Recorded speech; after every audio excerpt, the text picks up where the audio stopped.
parents should be involved in decisions affecting their children, including if they are gender questioning. Yeah. Well, as you will be well aware, we are looking at the consultation responses and we will respond more fully as is appropriate. Campbell. Speaker, in rolling out any legislation, will the Minister ensure that mature adults who want to take part of their own volition in faith-based settings to discuss gender issues will not be restricted or inhibited from so doing? Well done. I can assure the honourable gentleman that we are looking very carefully at how to describe the sorts of behaviour that would not be criminalised by the ban. George Southwell. Question number 5, please, Mr. Speaker. Thank you, Mr. Speaker. The Government is committed to breaking down the barriers of opportunity for all and to raise equality throughout government so that our missions deliver for everyone. We are working on our plans to legislate, to introduce mandatory ethnicity pay gap reporting for large employers and enshrine in law the right to equal pay for ethnic minority people. These measures were announced as part of the Equality, Race and Disability Bill, on which we will consult early next year. Thank you, Mr. Speaker. I commend the government to tackling discrimination, for example, introducing ethnicity pay gap reporting for large employers. In Ilford South, nearly 80% of my constituents are from black, Asian, minority ethnic backgrounds, a community disproportionately impacted by conditions like diabetes. What's the government doing to tackle health inequalities and disparities amongst minority ethnic individuals? Mr. Speaker, he raises a vital issue on behalf of his constituents, and the cross-government approach we are taking to tackle the root causes of health inequalities is central to our health mission. This includes prioritising prevention and shifting care closer to communities. On type 2 diabetes, the NHS has developed a focused engagement campaign to raise awareness with those groups who are most likely to develop the condition on which he may wish to connect. John Cooper. Mr. Speaker, Merry Christmas and a good New Year when it comes. Mr. Speaker, I was astonished that the vacillating Prime Minister did not take the opportunity to rule out definitively blasphemy laws in this country. They have no place in modern British society. This is the land of Monty Python and the life of Brian after all. Will the Minister take the opportunity to do what the Prime Minister would not and rule out completely any opportunity to introduce blasphemy laws?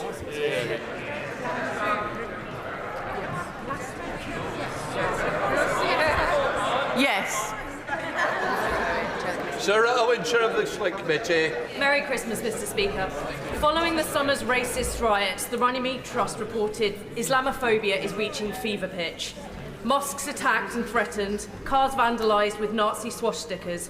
All this has left many Muslims feeling unsafe, but it is especially true for women. Women have reported having hijabs pulled off, racist abuse and threatened with physical violence. This is something we will have heard from all our own constituents, but the extent to which Islamophobia and misogyny is systemic in the structures we rely on means Muslim women bear the brunt of the intersectional hatred of the far right and, sadly, sometimes mainstream media. Does the Minister see the need for an agreed definition of Islamophobia and understanding of the impact of Muslim women? Thank you, Mr. Speaker. Islamophobia, sexism and racism have no place in our society, and she will be aware that we have committed to strengthening protections against dual discrimination. My colleague, the Minister for Safeguarding, is also working on the issues addressing hate crime against Muslim women. I'm also pleased to see the work that my Honourable Friends Committee is going to be undertaking on the specific challenges facing Muslim women in the UK today, and I look forward to following the work of that committee. Speaker, I recently met with a group of women from Bangladeshi origins in my constituency who are desperately trying to find work, which is not easy, especially after the decimation of the textile industry in my constituency of Leicester South. As English is not their first language and all potential employers not having the capacity or the time to meet the DWP's demands for a written proof of job application and interviews, they're finding it extremely stressful and affecting their mental health, especially when threatened with sanctions. Does the Minister agree with me that more empathy is needed to be built into the system? I thank the honourable gentleman. He's raised an important point, and I will ensure that he has a meeting with the relevant minister to discuss it. Shadow Secretary of State Claire Coutinho. Thank you, Mr. Speaker. The Secretary of State said that background should be no barrier to success. But what message does it send to our young people when they're told there are some job opportunities they cannot apply to solely based on the colour of their skin? Equality in this country must mean equality of opportunity, not putting some people in society on a pedestal above others. So will the Minister write to all public bodies to make it crystal clear that the state should not be sanctioning race-based hiring policies?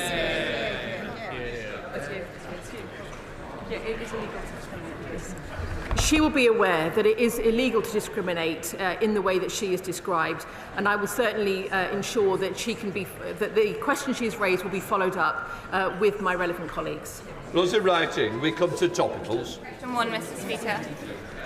Thank you, Mr. Speaker. Earlier this month, the government set out our plan for change, a plan to raise living standards for everyone. Everyone should have access to warm homes, a revitalised NHS, opportunities to thrive at work and to feel safe on our streets. And I am proud to be driving our mission to ensure that background is no barrier to success and that every child has the best start in life. This week marks the end of Disability History Month, during which my right honourable friend, the Minister for Disability, has met with disabled people and disabled people's organisations and set up a network of lead ministers for disability across every government department. Those in writing. Last week, I visited Northamptonshire Domestic Abuse Services. We discussed, as Domestic Abuse UK estimates, that reported incidents spike up to 20% during the Christmas period. Can the Minister tell me what the government is doing to ensure that those affected by domestic violence can get support at this time of year? Can I thank my honourable friend for that important question and pay tribute to the work of Northamptonshire Domestic Abuse Services and everyone working across domestic violence and sexual abuse services this Christmas. I know from my own experience working in such services over this Christmas period how busy it can be. But I want to send a message to all victims that support is always there when you need it, even at Christmas, and the police will always respond where they are called, where there are serious concerns. People should know that they are not alone at Christmas, Mr. Speaker, and that help and support is always available. Shadow Secretary of State Claire Coutinho. Mr. Speaker, turning a blind eye to the risks of vulnerable people in the name of inclusivity is anything but compassionate. We know that cousin marriage significantly increases the risk of childbirth defects and locks women into coercive relationships. The Right Honourable Member for Basildon and Billericay brought forward sensible legislation to ban this practice. Why won't the government support it? Mr. Speaker, the government will of course always keep such issues under review, and I'll make sure the Minister in the relevant department speaks with the Right Honourable Lady on this topic. Absolutely. Lee Pitcher. Mr. Speaker,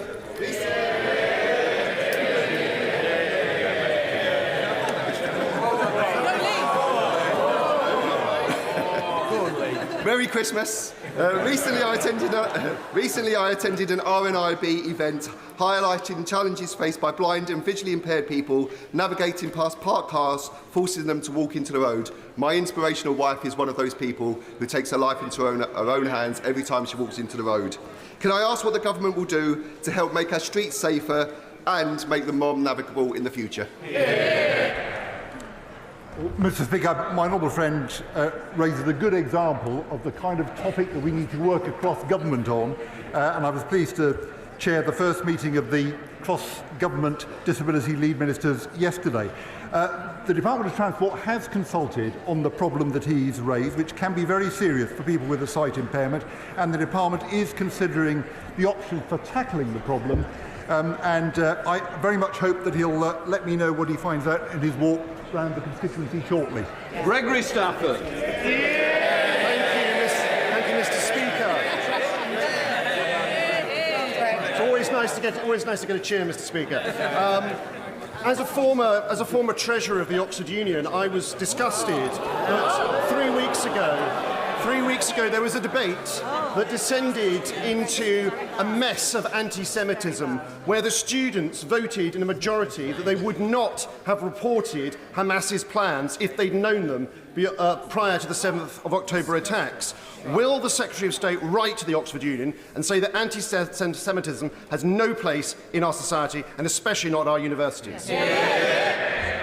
the government could not have been clearer in terms of our position on anti-Semitism. There is no place for anti-Semitism in our society, nor for any form of racism. That applies whether it's within educational settings in any other part of our society. That's been made very clear indeed. Thank you.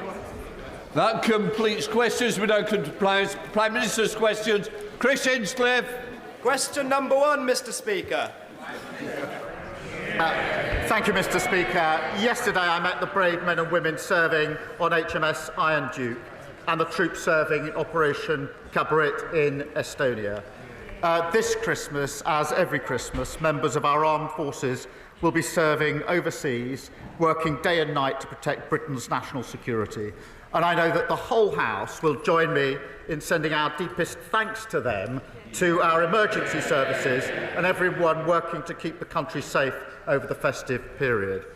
Mr. Speaker, may I also take this opportunity at the end of the year to thank you and the House staff for all your hard work this year. And can I wish everyone across the House a Merry Christmas and a Happy New Year. Mr. Speaker, this morning I had meetings with ministerial colleagues and others. In addition to my duties in this House, I shall have further such meetings later today. Chris Hinchcliffe. Thank you, Mr. Speaker, and may I associate myself with the Prime Minister's remarks. In 2021, Kerry and Francis Menai-Davis, who live in my constituency of North East Hertfordshire and are in the gallery here today, tragically lost their son Hugh at the age of just 6 to a rare form of cancer. Now they are courageously campaigning to ensure that every parent who must leave work to look after a sick child in hospital gets the financial support that they need from day one. Will the Prime Minister meet with them and me to discuss implementing Hugh's law and giving their son a legacy that improves the lives of families at the most difficult time imaginable? Mr. Speaker, can I pay tribute to Kerry and Francis? It is a heartbreaking case and commend them for their campaign on behalf of other families. I know the Minister for Social Security and Disability met the family yesterday, but no parent should endure losing their child to cancer, particularly at such a young age. We are investing £1.5 billion for new surgical hubs and scanners, £70 million for new radiotherapy machines, and we will set out our next steps on the Children and Young People Cancer Task Force shortly. We now come to the Leader of the Opposition, Kemi Badenoch. Mr. Speaker, can I send my warmest wishes to our armed forces at home and overseas, to the emergency services and everyone who will be working over Christmas. And can I wish you, Mr. Speaker, the House staff and all members of this House a very Merry Christmas. Mr. Speaker, for years, the Prime Minister and his cabinet played politics with the WASPy women.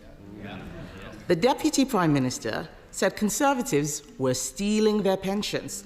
She promised to compensate them in full. Another broken promise. Now they admit we were right all along. But let's ask about another group of pensioners whose trust... Let's ask about another group of pensioners whose trust was broken. Since the Chancellor cut winter fuel payments, how many extra people have applied for pension credit? Mr. Speaker, the number one job of this government was to put the finances back in order after the last government lost control. They left a £22 billion black hole and we had to take tough choices. We made sure the most vulnerable pensioners do get the winter fuel payment, and we have been encouraging and driving up eligibility for pension credit, so saying up to their entitlement, and she should join that campaign. But, Mr. Speaker, here's the difference. Because we've stabilised the economy, we can commit to the triple lock. That means that next April, pensioners get another £470. But here's the difference, because 2 weeks ago, the Shadow Chancellor said the triple lock is unsustainable, their position. So pensioners would lose out under the Tories yet again. Mr. Speaker, he didn't answer the question because he doesn't know the answer.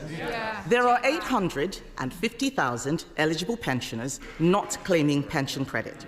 If they sign up, If they sign up, that will cost the Treasury £2.3 billion, wiping out the savings that the Chancellor claimed she would make. Before the election, his Chief Secretary told the public they had no plans to cut winter fuel. Yep. But they did have plans, didn't they? Yes. Age UK say cutting the winter fuel payment with very little notice will potentially jeopardise the health and finances of millions of older people. Does he agree with Age UK that this is the last thing both pensioners and the NHS need? Yeah. Mr. Speaker, we've been driving up with a campaign for pension credit. It's important that everybody who's entitled to it claims that pension credit. And she shouldn't claim as some great victory the record of their government that people haven't signed up. We're the ones with the campaign. They should be supporting it. But because of the triple lock, pensions will be going up by £470 next April. She hasn't answered the question. Her shadow chancellor says the triple lock is unsustainable. So she needs to explain how pensioners will be worse off under a Tory government.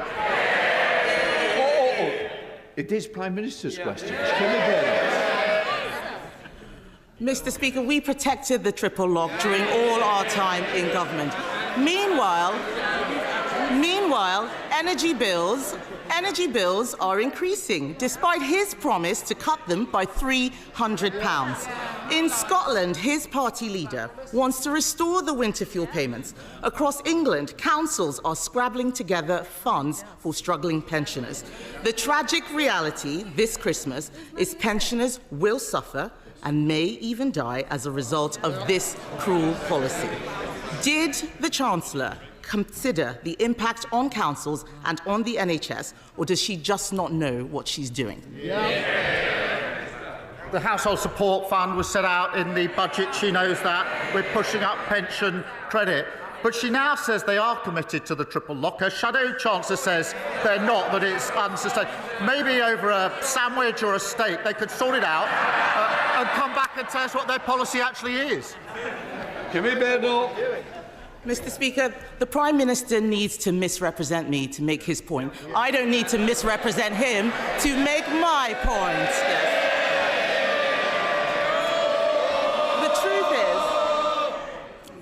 The truth is, he didn't think this through. Cutting winter fuel payments isn't just callous. It may not make savings. It could actually cost us all more. And that's not the only policy which is making things worse. The Chancellor's budget is a body blow to family businesses and also charities. Marie Curie have warned that Labour's budget will cost them nearly £3 million a year. This is a cancer charity saying they have no option but to reduce services. Did the Chancellor tell the Prime Minister that her jobs tax was going to hit charities?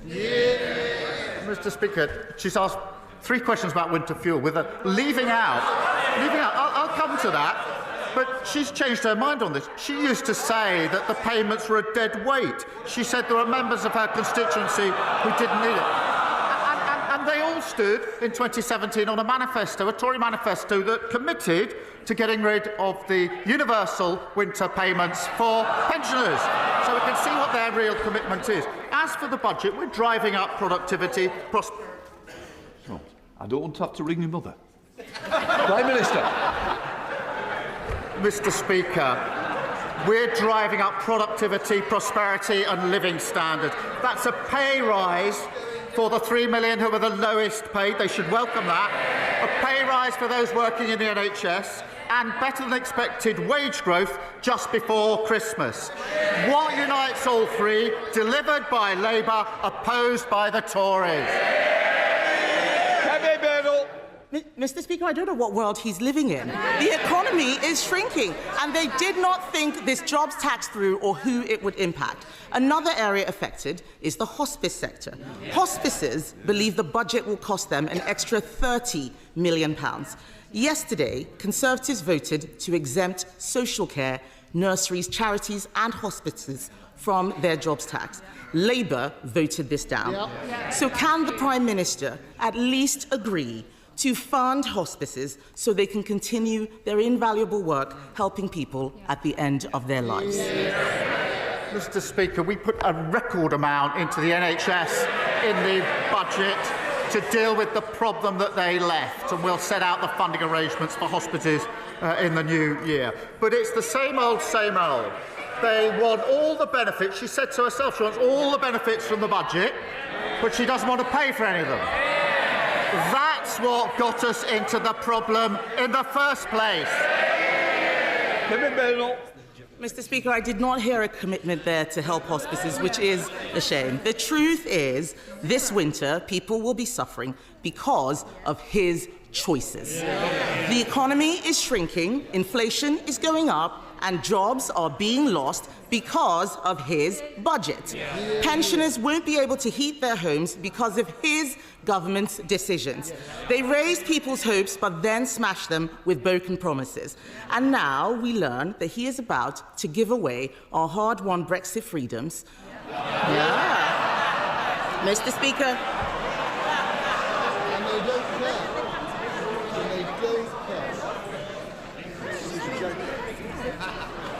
All right. Mr. Speaker, now we learn he is about to give away our hard-won Brexit freedoms.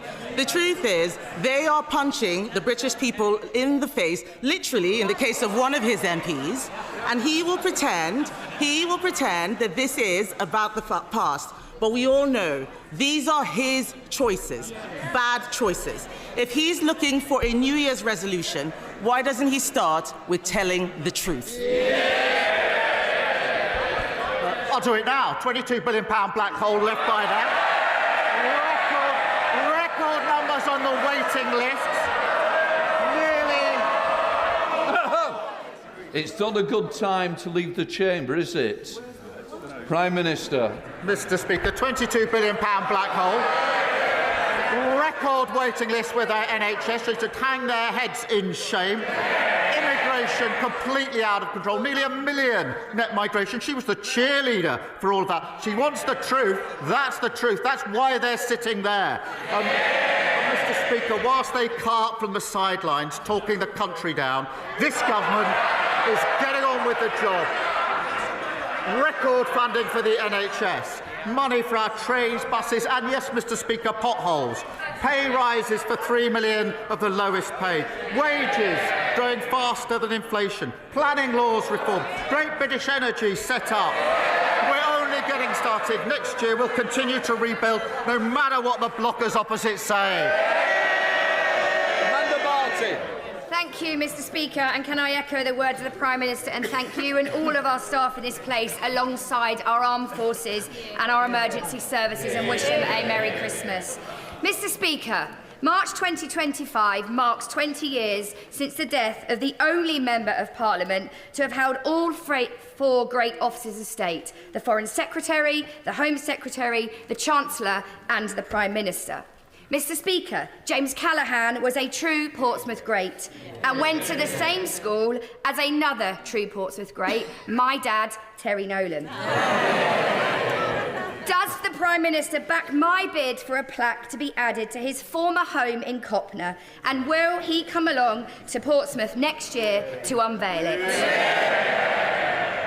Well, I thank her for her question. Jim Callaghan was a giant of the Labour movement and a great public servant.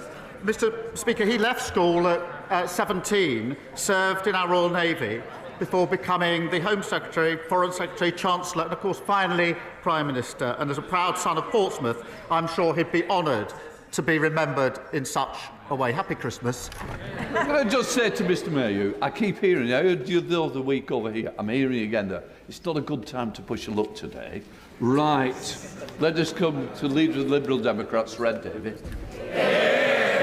Thank you, Mr. Speaker. Can I join the Prime Minister in his praise and best wishes for our armed forces and our emergency services?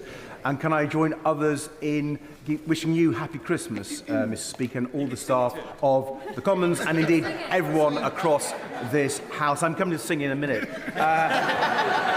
Mr. Speaker, I've had the great joy of spending time recently with some amazing young people from the Bath Philharmonia Young Carers Choir. They're a brilliant example of the power of music to make a difference in young people's lives. One member of the choir, Caitlin, has even developed a special new project to spread the joy of music to young people in our schools and communities. So will the Prime Minister meet Caitlin to hear more about her exciting project and work with us and others to support music in our schools and communities?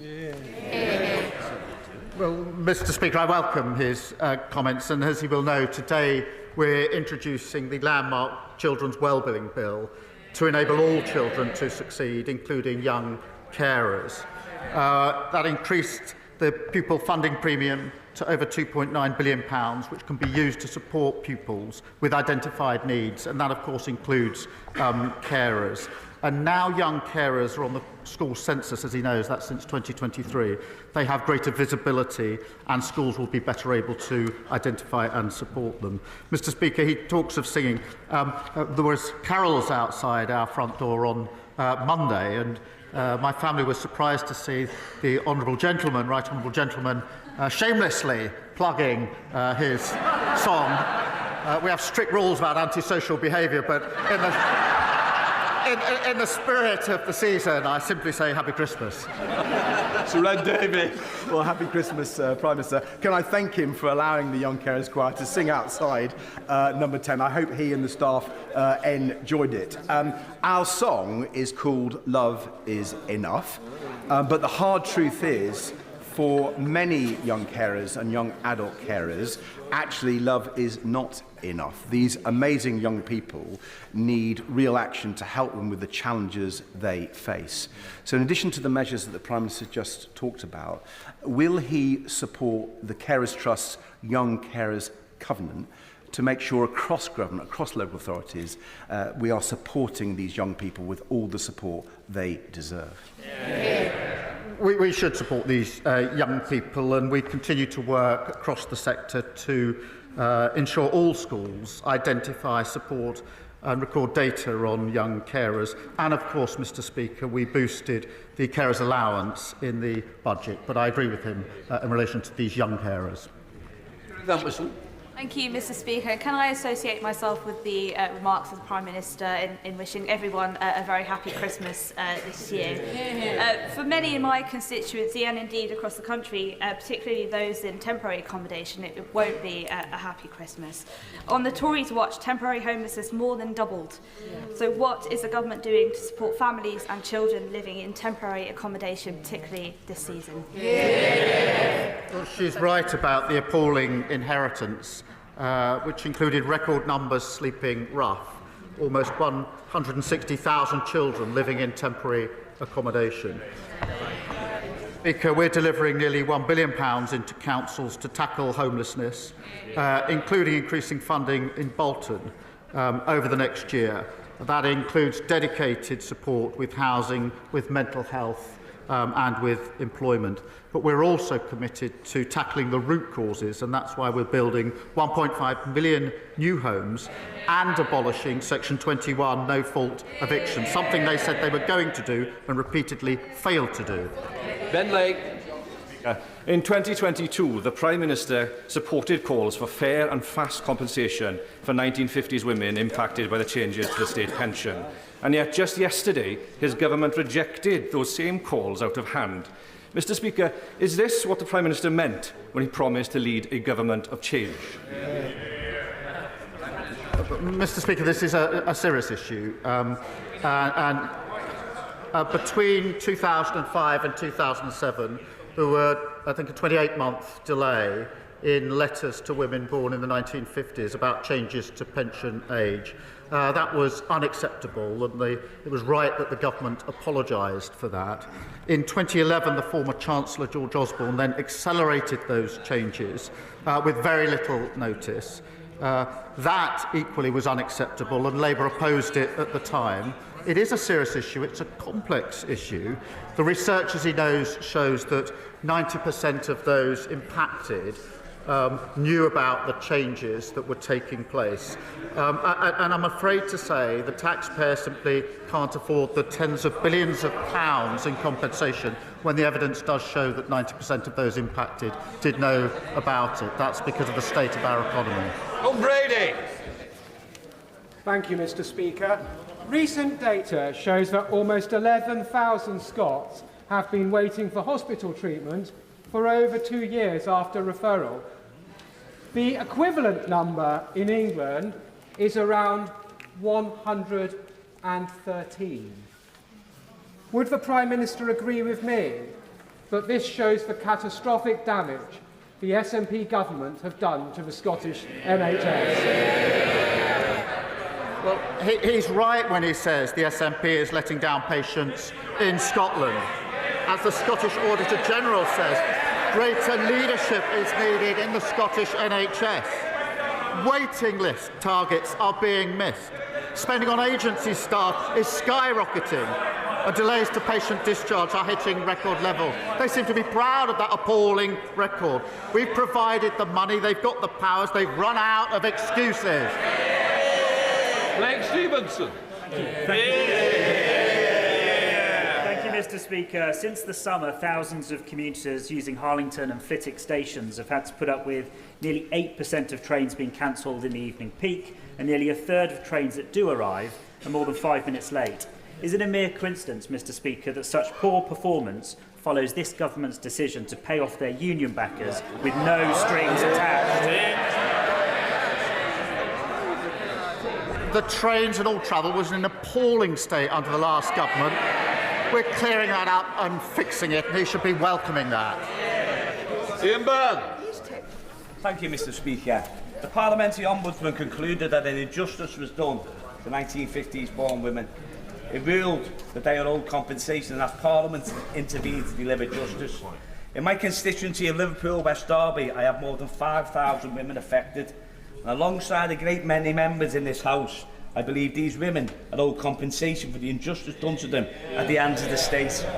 So will the Prime Minister give members the opportunity to vote on whether they believe WASPy women are owed compensation? Well, Mr. Speaker, I've just set out the factual background and the percentage that knew about the change. And the simple fact of the matter is, in the current economic circumstances, the taxpayer can't bear the burden of tens of billions of pounds in compensation. Well, they're chuntering away. In 14 years, they accelerated the changes and not once spoke about compensation. Rebecca Smith. Thank you, Mr. Speaker. My constituents, Caroline and Savannah, are just two of thousands across Devon, Cornwall and beyond who are living with postural tachycardia syndrome and have been unable to access adequate treatment since the retirement of the only consultant available to work with them in July. What action can the Prime Minister take to help me secure the treatment that my constituents need, and will he agree to meet with me and them to discuss the treatment of POTS in more detail? Well, I thank her for raising this important issue on behalf of her constituents. It does underline the critical importance of the NHS workforce plan that we will deliver next summer to ensure that the export workforce is in place to get the NHS back on its feet. I am proud that we're investing an additional £22.6 billion to fix our NHS, and I will, of course, make sure she gets a meeting with the relevant minister to deal with the issues of concern to her constituents. Jodie Gosling. Thank you, Mr. Speaker, and a very Merry Christmas. May I associate myself with the comments of the Prime Minister and my gratitude to all of those that serve our communities over Christmas. I'd like to give special credit to foster carers in Nuneaton and across the UK for the incredibly important role that they play. We know that their care transforms lives, but the foster carers in Nuneaton tell me that there simply isn't the support that there used to be, and over 17% of children are waiting over 4 years for care. Recently, I was made aware of one child who had had 9 home placements before the end of Key Stage 1. Can the Prime Minister ensure that there will be a robust system to provide consistent and swift care when needed? Well, I'm grateful to her for raising this issue because, Mr. Speaker, every single child deserves the best start in life, and there are far too many shocking cases of children being let down. The Children's Wellbeing and Schools Bill is being introduced today, and that does put children's interests at the heart of government policy, and I hope it will be supported across the House. Thank you, Mr. Speaker. Labour promised not to raise taxes on working people, but farmers are some of the hardest working people that I know. Peter Douglas from Jedburgh has looked at the details of this policy, and he says Labour's inheritance tax increase will prevent him passing on his family farm to his son and daughter. They say Labour have betrayed them. They can't trust the Prime Minister to keep his words. They've got a point, haven't they? If he would kindly pass the details of the individual case he's raised to my team, we will look into it. As he knows, we put a record £5 billion into farming over the next 2 years in the budget. Just 2 weeks ago, £350 million was put in to support farmers. That contrasts with the £300 million underspend of the last government on farming. And in a typical case, the threshold is £3 million, which means that the vast majority of farmers will be unaffected. But I'll look into the individual case that he's raised with me. Thank you, Mr. Speaker. I recently spoke to a man in Worksop whose son's arm was badly broken when he was knocked off his bicycle by an off-road biker speeding on the pavement. Dressed in black, no number plate, totally unidentifiable. The young boy no longer goes out to play. His experience isn't unique. What action is being taken to smash the bikes and put police back on our streets? Well, I'm glad she's raised this, because off-road bikes were a complete nuisance under the last government, got completely out of control. We're introducing new respect orders to crack down on off-road bikes, strengthening police powers in relation to dealing with this big problem that got out of control under the last government. We will also deliver 13,000 more neighbourhood police to ensure that we keep control of our streets, something that was lost under the last government. Thank you. Thank you, Mr. Speaker. Last week, the Royal Borough of Windsor and Maidenhead announced plans to hike council tax by an unprecedented 25%. This would require the government's permission. Does he agree with me that this outrageous request should be rejected, that the borough might be a candidate for accelerated local government reorganisation, and my constituents should not be footing the bill for the persistent weak financial control and political failure locally? Well, thank him for raising this issue on behalf of his constituents. We are, as he knows, committed to fixing the foundations of local government and keeping taxes as low as possible for working people. The budget announced real terms increase for local government with over £4 billion of added funding. And so we will put that support in place, and he's right to raise this issue. Speaker Priestley. Thank you, Mr. Speaker. We have in our NHS many brilliant emigre and refugee surgeons from the greatly troubled Middle East.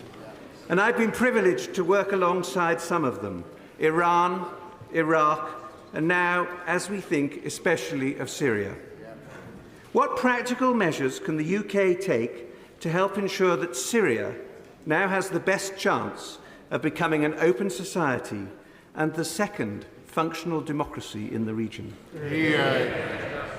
Well, I thank him for drawing attention to the people of Syria and to the health workers of all backgrounds who do vital work in our NHS. The fall of Assad's brutal regime is to be welcomed and should be welcomed, but we must be cautious about what comes next.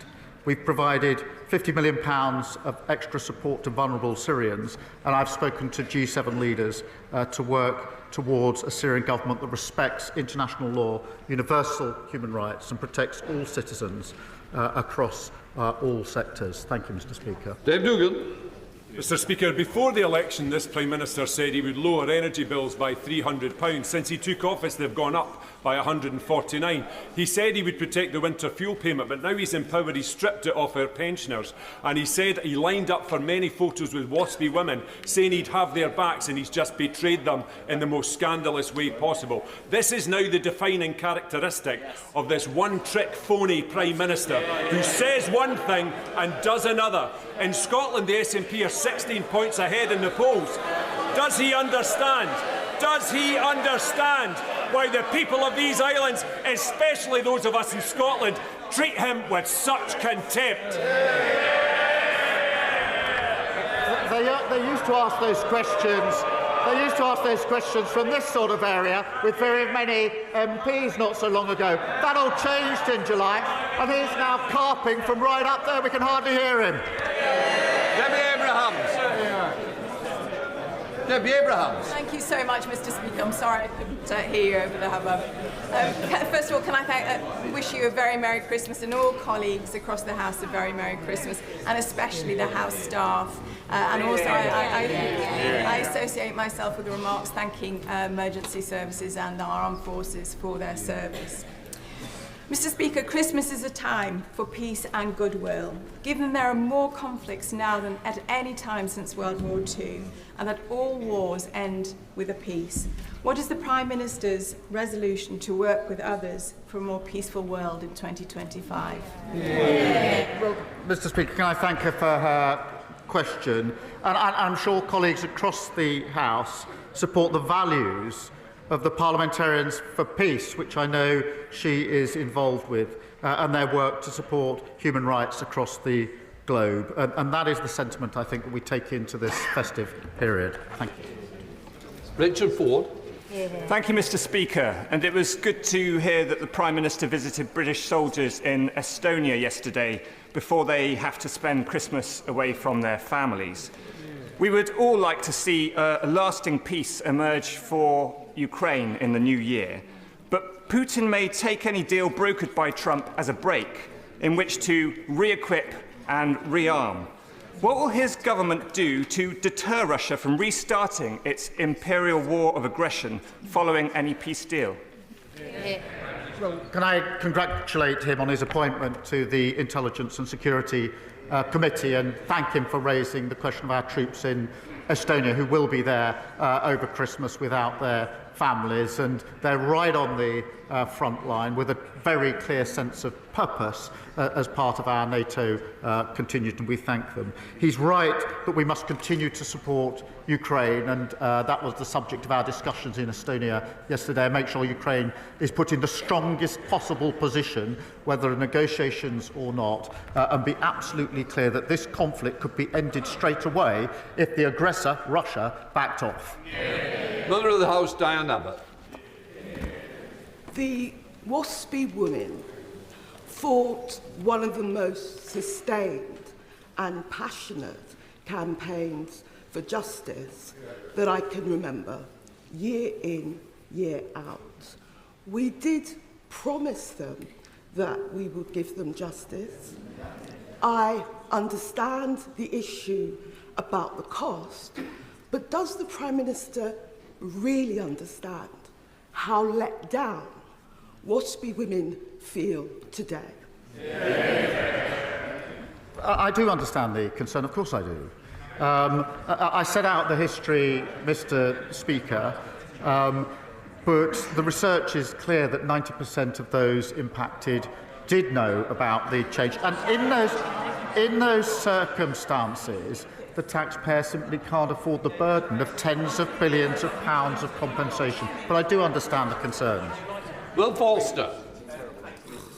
I know the Prime Minister is aware of the case of my constituent, Zara Sharif, who was brutally tortured and appallingly murdered by her father and her stepmother.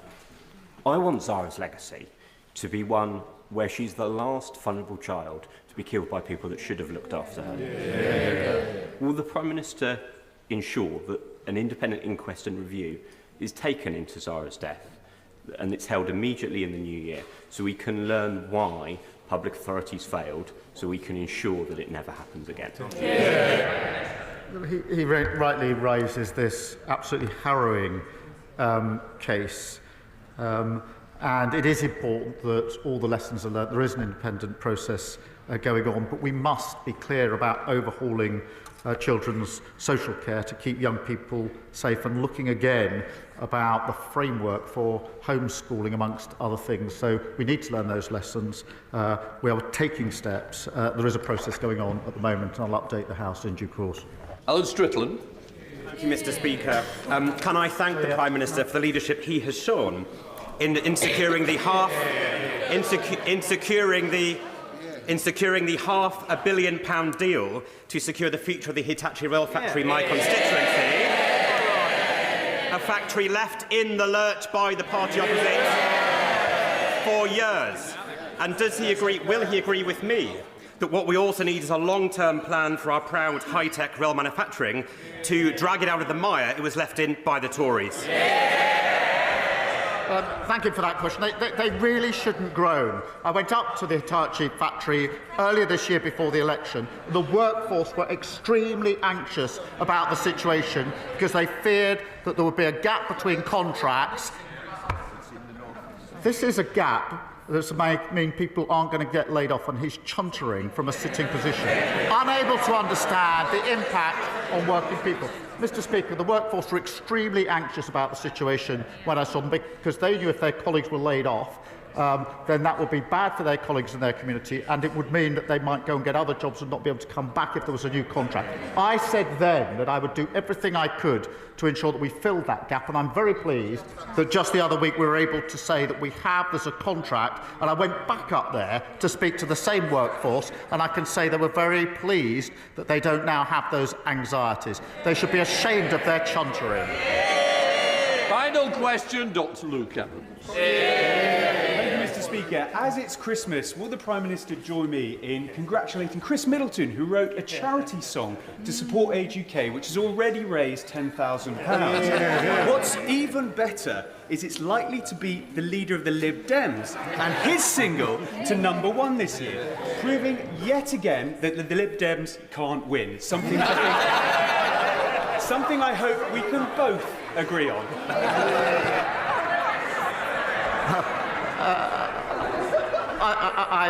I'm not going to adjudicate between the contending singles for the top of the charts, but I will end, Mr. Speaker, this is the last question, I think, by just repeating a happy Christmas and a peaceful New Year to everyone across the House. Right, we'll let the front benches change up.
We now come to the urgent question.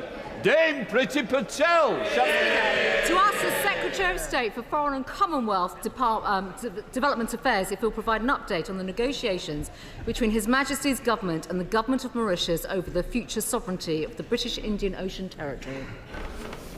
Minister. Thank you, Mr. Speaker, and can I thank the Right Honourable Lady for her question.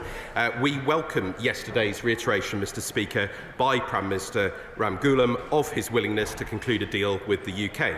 We are confident that the agreement is in both sides' shared interests, and we will continue working with the new Mauritian government to finalise the deal. Prime Minister Ramgoolam's comments follow his commitment to completing the negotiations following his election in an exchange of letters with the Prime Minister. And as part of the usual government-to-government engagement, the Prime Minister's Biot envoy, Jonathan Powell, met with PM Ramgoolam in late November to start that process. And this was followed last week, Mr. Speaker, by a visit to Mauritius by the UK's chief negotiator, Harriet Matthews, and other officials for the talks. These talks were productive, and it's now completely understandable that the new Mauritian government will want time to study the details. It would not be appropriate, Mr. Speaker, or usual for me to give a running commentary on what was discussed during routine and private engagements, nor indeed on any potential future engagements. However, I am confident that we have agreed a good and fair deal that is in both sides' interests. It protects the base at proportionate cost. It has been supported across the national security architecture in the United States and by India for those very reasons. There will be clear commitments, as I've said a number of times in this House, Mr. Speaker, in the treaty for robust security arrangements, including preventing the presence of foreign security forces on the outer islands, ensuring that the base can continue to operate securely and effectively. The agreement is subject to finalising a treaty, and following signature, the Government will bring forward a bill to enable implementation of that treaty, and both Houses of Parliament will also have the opportunity to scrutinise that treaty before ratification. Foreign Secretary. Thank you, Mr. Speaker, and thank you for granting this urgent question. And once again, ministers have been reluctantly dragged to the House, and I've just seen the Foreign Secretary leg it from the House, in fact. In a world of increasing danger and change and uncertainty, why are they so keen to surrender this strategic asset? We've been told, Mr. Speaker, repeatedly by ministers that this is a good deal, that it has the support of the national security apparatus. We keep hearing this. Where is the evidence to justify these hollow complaints? And if the deal is so good, why has the government been so secretive about the details? So can the minister explain? I'm just so sorry the Foreign Secretary has just abandoned the House and not even come here, because yet again we are responding to media reports. Will the minister be able to extend the lease on the military base after 99 years, as reported? Will we and the US still have full autonomy of operation? What safeguards will be in place to stop other countries, including China, from potentially trying to establish themselves on the base or near the military base on Diego Garcia? How much is the British taxpayer going to be liable for each year, and in total over 99 years? Now that we know we'll be paying for the privilege of giving away these islands, what exactly is our money going to be paying for? And the government claims it cannot disclose this information about the lease, but he can at least surely say and explain and be honest, where on earth is this budget coming from? If it's accounted for in the budget forecasts presented in the autumn, and we've all heard about those budget forecasts recently, tell us what the funding is going to be for the economic partnership and the trust fund for Chagosian people. Can the minister also tell us what aspects of this deal the new Mauritian government want reconsidering in the response? What consideration is being given to provide more funding or to weaken any protections that may be in this lease? And can he explain, Mr. Speaker, importantly, why has it been the views of the Chagosian community have been so ignored? And Mr. Speaker, when the whole world can see that this proposed deal was falling apart, the Foreign Secretary and this government have tried to flog it constantly. Not only is this monumental failure of statecraft from this Labour government, it is also a significant humiliation for the Foreign Secretary and his credibility and the Prime Minister. And why are Labour putting the security at risk, ignoring Chagosians and letting our stand-in go into free fall in this world? Just to remind people, it is 2 minutes. Well, Mr. Speaker, we're absolutely not damaging our security, we're protecting it through this deal. And that is why this deal has been agreed, to protect the operation of that base, to protect it against the legal uncertainty, and to ensure that it is on a safe footing well into the next century. Now, Mr. Speaker, she constantly refers to somehow as giving up the base on Diego Garcia. This is exactly the opposite. It protects the base on Diego Garcia. It protects the base to continue operating. Mr. Gaddy, we had enough all the way through PMQs. If I hear any more, you're out, and I seriously mean that. I'm constantly not putting up with it. Minister. Mr. Speaker, she constantly refers as if somehow we're giving up the base on Diego Garcia. That is the exact opposite of what this deal does. Unlike the failure to secure that deal under the previous administration, which I might remind the House, Mr. Speaker, went through 11 rounds of negotiations and failed to secure a deal to protect our base. So it protects the base.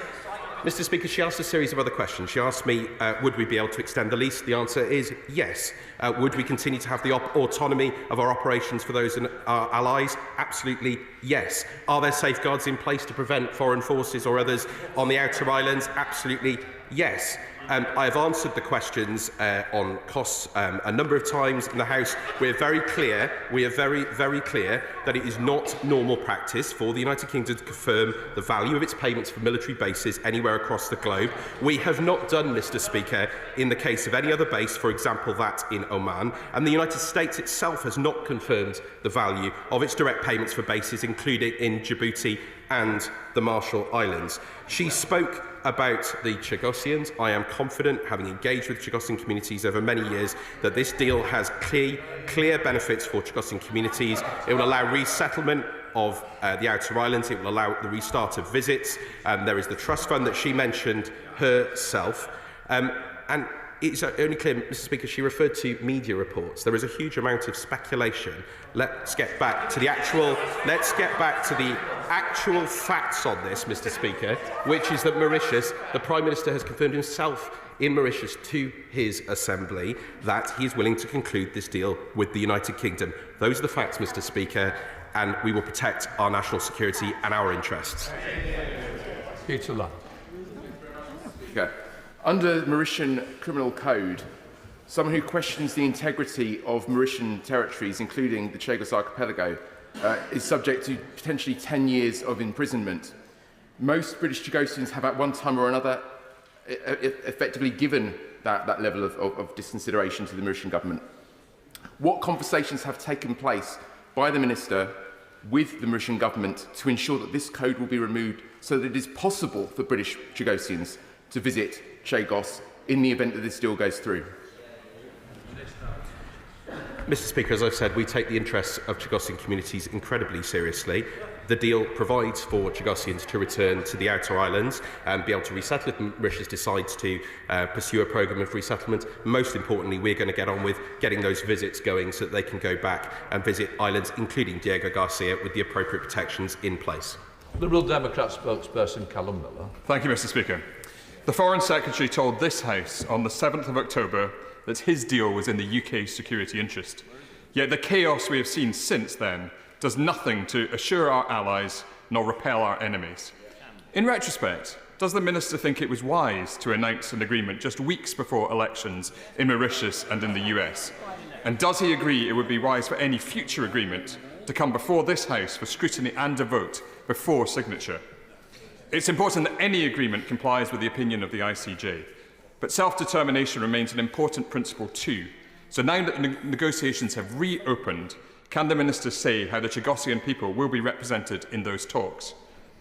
And the court ruled this week that Tamil asylum seekers were illegally detained on Diego Garcia in terrible conditions.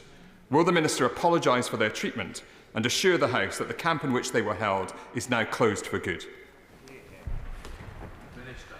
Well, Mr. Speaker, on his first questions about the Chagossians, as I've said repeatedly in this House, their interests have been absolutely at the heart of this deal, and I'm sure they will be confident that there are a number of provisions which will satisfy the concerns that members are raising in good faith across this House and that Chagossians have raised with me directly. This was a treaty negotiation between the United Kingdom and Mauritius. He said he's aware of the ICJ judgment. I let him read that in his own time. He asked specifically about the situation regarding the migrants. Of course, we absolutely recognise and we are carefully considering the judgment of the court this week. But let me be clear, Mr. Speaker, that government inherited a deeply troubling situation which remained unresolved under the last administration for years after the migrants' arrival on Diego Garcia. I believe that the Shadow Foreign Secretary was Home Secretary at the time that the migrants first arrived. This situation went on unresolved. We were absolutely clear that this was an unsustainable situation, and we worked at pace to resolve this situation. We will carefully consider the judgment of the court. Derek Twick. Thank you, Mr. Speaker. I can say to the Minister, those of us who have spoken to the American military know how important a base this is. Can I just confirm with him what he said? Is that since this was announced, there's been no concern raised with the government by the American military or security services? Yes, indeed, Mr. Speaker, as far as I'm aware, that is the case, and in fact, actually the opposite. There has been a warm welcome for this agreement from across the United States security apparatus because it puts this base and our operations and our shared operations on a secure footing into the future, which, of course, Mr. Speaker, I remind the House again, is the very reason that this government and indeed the former Foreign Secretary started this process in the first place, so we are told. Oh, well, let's go over to James Cleverly then. Thank you, Mr. Speaker, and I would be very grateful if the Minister were able to answer this with a simple yes or no. Did the Right Honourable Member for Holborn and St Pancras have any conversations with Philip Sands, KC, about Diego Garcia without the presence of Foreign Office or other government civil servants? Yes or no? Mr. Speaker, I don't comment. I don't have details of all of the Prime Minister's details. I'm sure he can ask the Prime Minister that question himself. Kelvin Bailey.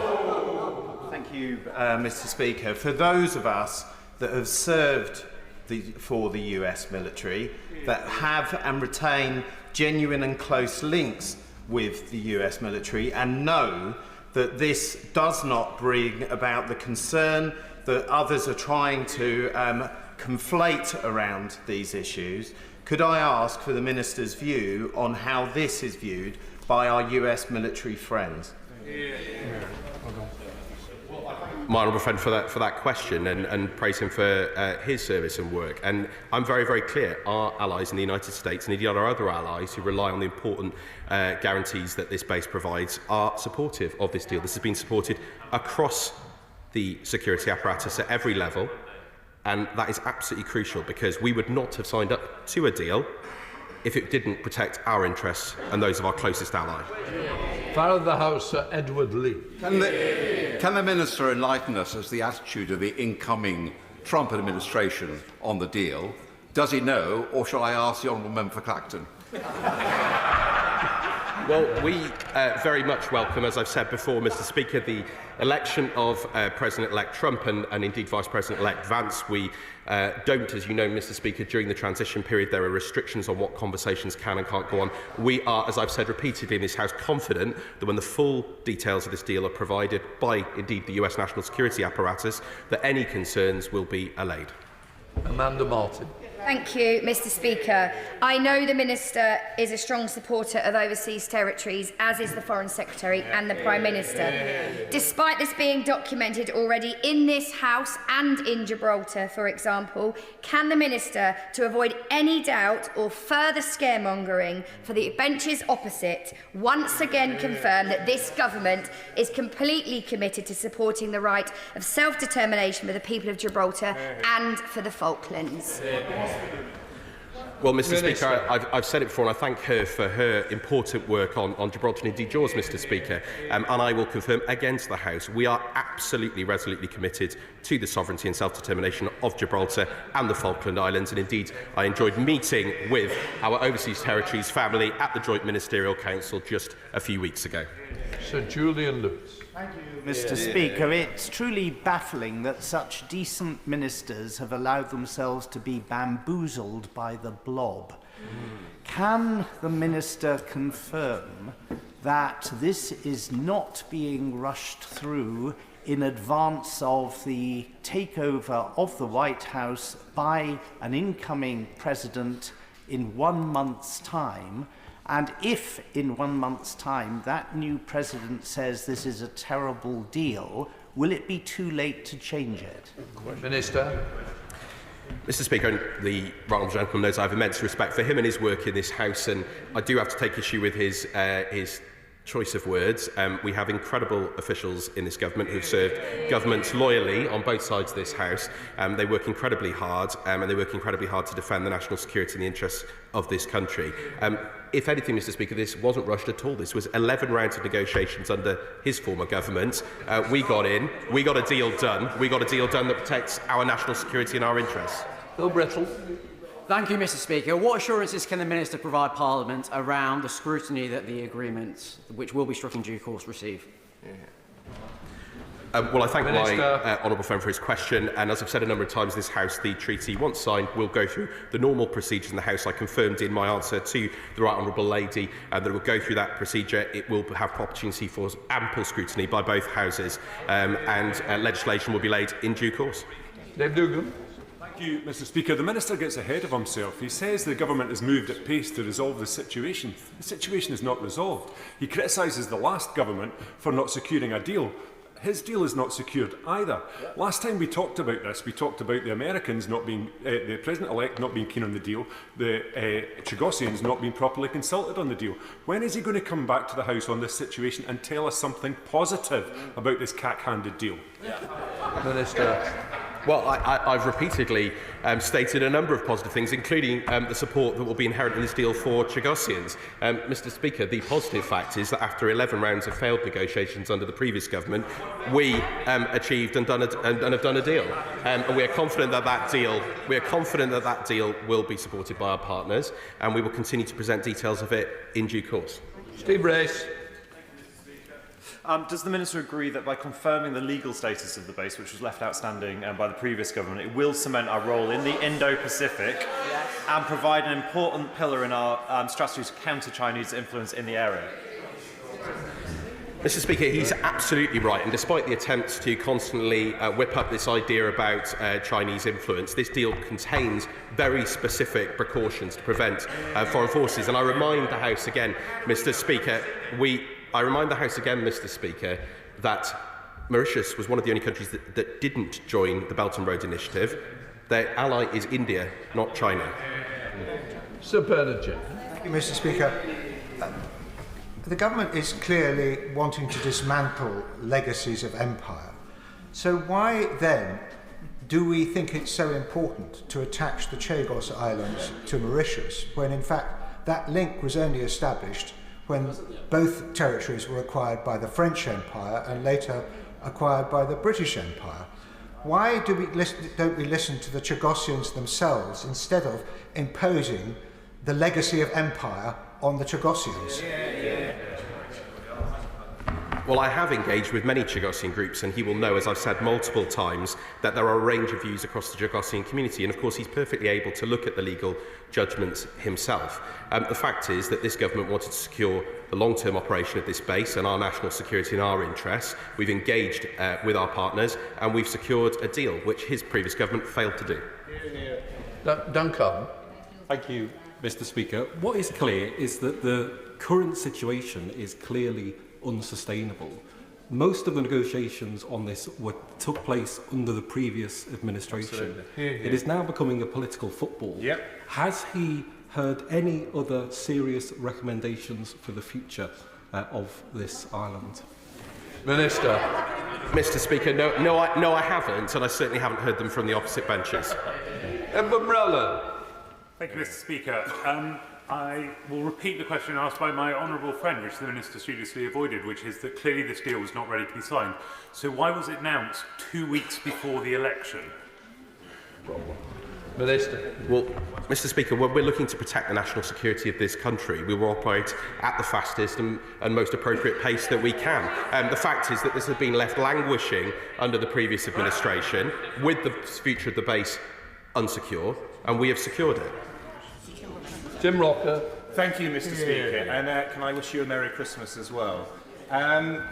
Does the Minister recognise that again and again this issue is being raised by the opposition, but the cognitive dissonance of the fact that it was them that opened the negotiations in the first place? And I have to endorse, Mr. Speaker, the comments of my honourable friend about the scaremongering and the irresponsible way the opposition has conducted this debate with regard to other overseas territories and self-determination. A little bit concerned, as I've granted the UQ. I've taken a judgment call. I hope we're not questioning that, Minister. Well, Mr. Speaker, and it's absolutely right that this House scrutinises these matters and will continue to get the opportunity to do so in a range of forums. Indeed, I'm meeting with parliamentarians later today to discuss these matters. But, Mr. Speaker, there does appear to be collective amnesia on the opposite side. I've raised it on a number of times. Many of them served as ministers in the previous government, and they knew exactly what the risks were to our national security. Nigel Farage. Thank you, Mr. Speaker. I've just returned hot foot from a very full Mar-a-Lago. and I've spoken to several members, senior administrators especially, of the incoming administration who will be in the White House in 32 days' time. Let me assure you, there is very deep disquiet amongst all of them as to what this may mean for the long-term future of Diego Garcia and whether such deal would hold, given the precedent of the deal break over Hong Kong. They also can't understand why we would surrender the sovereignty of these islands on an advisory judgment from a pretty obscure court. But this is about sovereignty, and you keep saying yourself that the sovereignty... No, we can't both stand. When you say you mean me. I am having no ownership of this decision. Right? Fair enough, fair enough. Can we please, if we respect the sovereignty of Gibraltar and the Falkland Islands on the basis it's what the people want, can we have a referendum of all of the eligible Chagosians and let them decide what the future sovereignty of the Chagos Islands is? That surely is the only fair solution. That is time. Mr. Speaker, we've been very clear that these were negotiations between the United Kingdom and Mauritius, and I've set out in the past the reasons for that. The interests of the Chagosians are absolutely at the heart of this agreement. As I said, I've repeatedly engaged with them. And I do find, Mr. Speaker, the honourable gentleman continues to speculate. With the greatest respect, he does not know the detail of what is agreed. He doesn't know the detail that has been shared. He doesn't know, Mr. Speaker, the detail that the national security apparatus of the United States has considered, and I am confident, Mr. Speaker, that he would have his concerns allayed when he sees the detail of this deal. Dr. Andrew Mills. Thank you, Mr. Speaker, and a Merry Christmas to you. The Minister says that views across the Chagosian community is mixed. In my experience, Mr. Speaker, when politicians say that, they're simply choosing the views they want to hear. Will the Minister therefore take the opportunity that has been given by the incoming Mauritian government to take a breathing space in which he can consult formally and in a structured way with Chagosians to find out what they want? Mr. Speaker, I've engaged with Chagosian communities twice in recent months, as is made clear in answers to a number of parliamentary questions tabled by colleagues of his. Their interests will continue to be at the heart of this agreement. I take their concerns very seriously. I'm being quite honest, Mr. Speaker, that there are a range of views. There are some who oppose the deal, and there are some who are in favour of it. That's completely natural in a democratic process. Let's go to a long-term campaigner. Jeremy Corbyn. Mr. Speaker, having been a member of the Chagos Islands group ever since it was founded and had a lot of interaction with Chagosians over the last 25 years, I can assure him that I've met many Chagosians in this country and in Mauritius. They were abominably treated and shortchanged by the deal of 1968 and then later removed from the islands. Their one unifying cause is the right of return and settlement. And in that, I hope that the Minister will confirm there will be a right of return and settlement, and I understand all the negotiations surrounding the base. There is no reason why that should not include also a right of at least visiting, if not residing, on Diego Garcia itself. The ICJ judgment was very, very clear that the decolonisation process was not properly carried out by Britain in the 1960s when Mauritius achieved its independence, and that has to be righted. That has been voted on by the ICJ, voted on by the General Assembly, endorsed by the Security Council.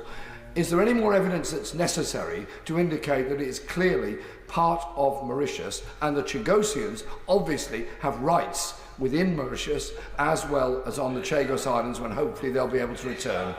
Well, Mr. Speaker, I agree with this characterisation of what happened to Chagosians in the past. It's a matter of deep regret for this government, and indeed, I think that regret is shared across the House. As I said, we will have the interests of Chagosians at the heart of this agreement. He is right to characterise the range of views amongst Chagosian communities in response to the question that I just had, and I can confirm to him that the programme of visits will include the ability to visit all of the islands, including Diego Garcia, with the appropriate safeguards in place, and I hope resettlement of the outer islands. That's certainly provision there for that to happen, and I think this is one of the most likely scenarios in which Chagosians can finally return to those outer islands.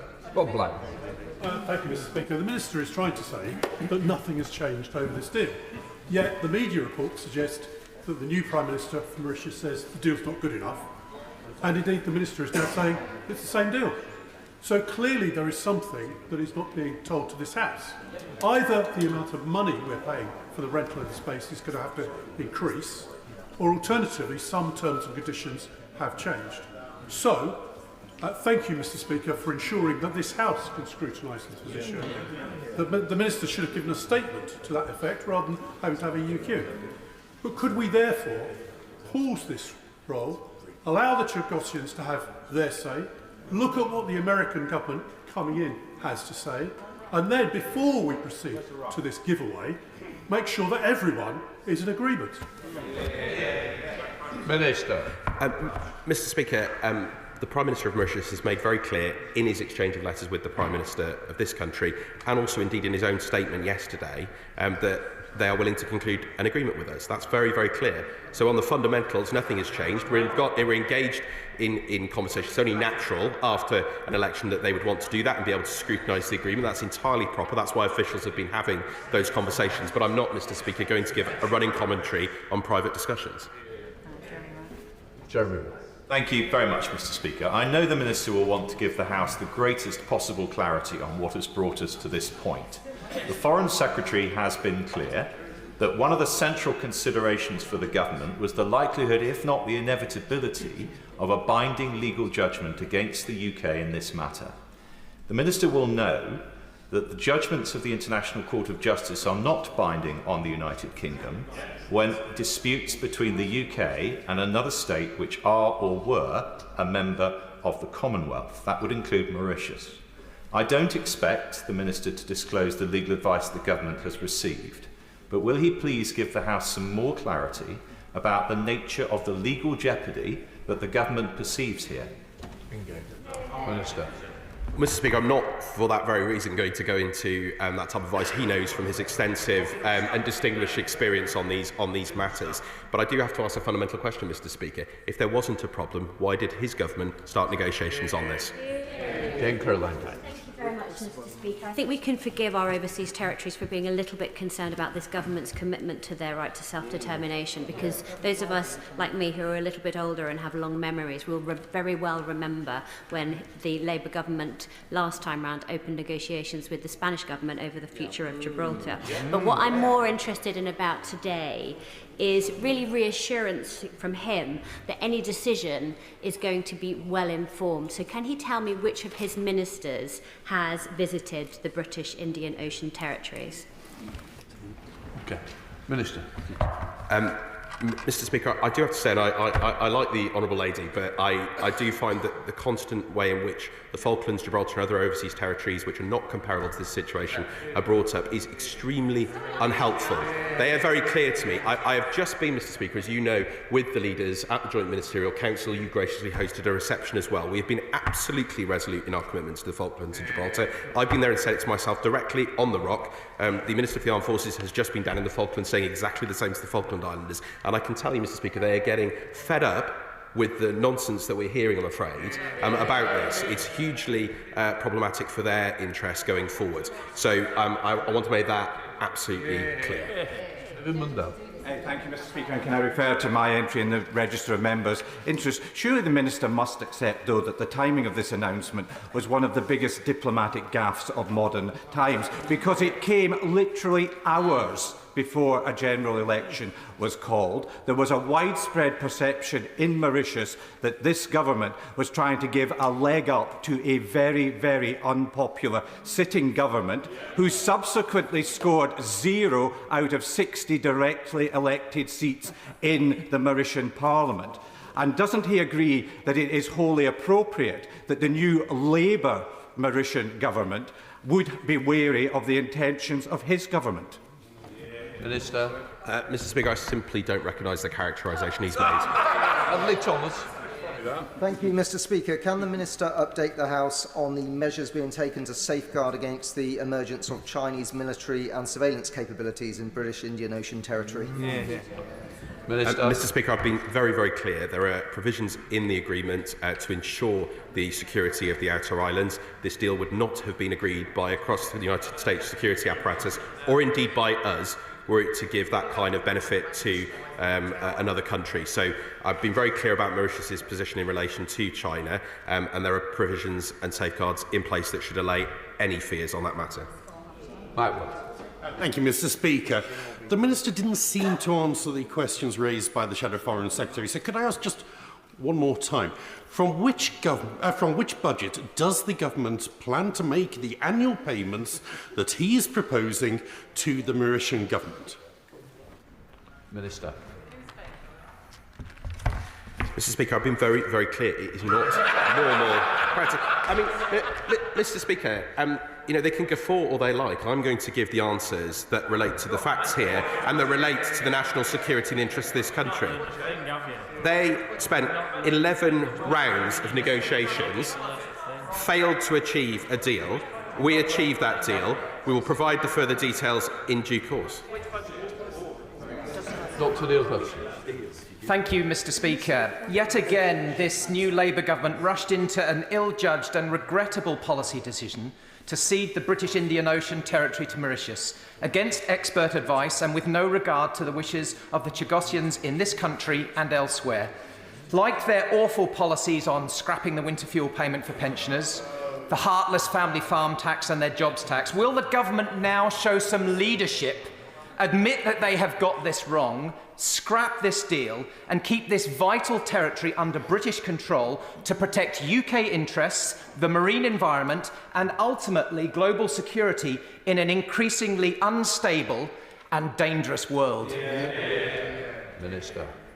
Mr. Speaker, I might gently suggest to the honourable gentleman that he spends a bit more time reflecting on the failures of his administration on this matter, and indeed on a whole series of other issues ranging from the national public finances and our national security. This government is clearing up the mess not only on this issue but on so many other issues that his government and his party left behind.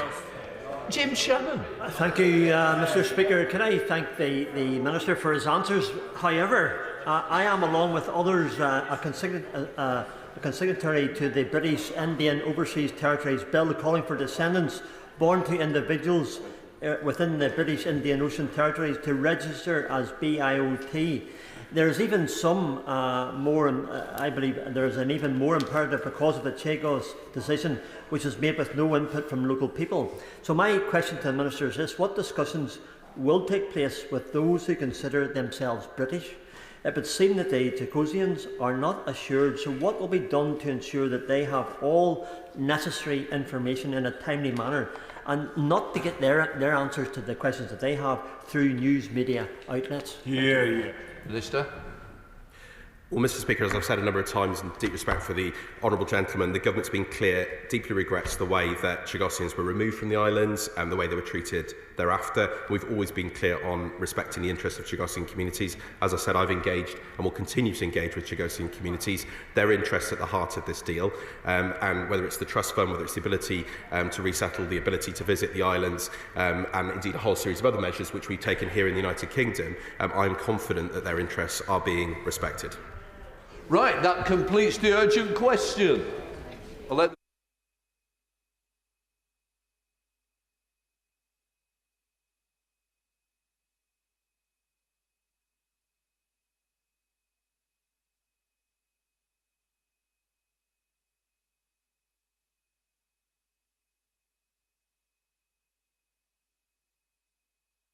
we now come to the urgent the statement. Minister Jim McMahon. Thank you, Mr. Speaker.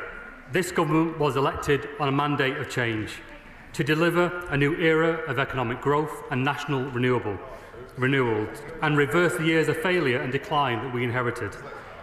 And through the tough decisions that we took at the budget, we prevented a return to austerity while protecting working people's payslips. The plan for change the Prime Minister unveiled earlier this month is the next stage on the journey of reform. A plan to kickstart growth and get Britain building again, putting more money in people's pockets and delivering 1.5 million new homes, good jobs and opportunities for all. And just this week, we announced our plans to rebuild and reform local government and to empower local leaders to deliver this change so that the benefits are felt in every community. Because we cannot do this alone. We need strong, empowered local government to work with us as equal partners in a new relationship. Public service, our collective duty.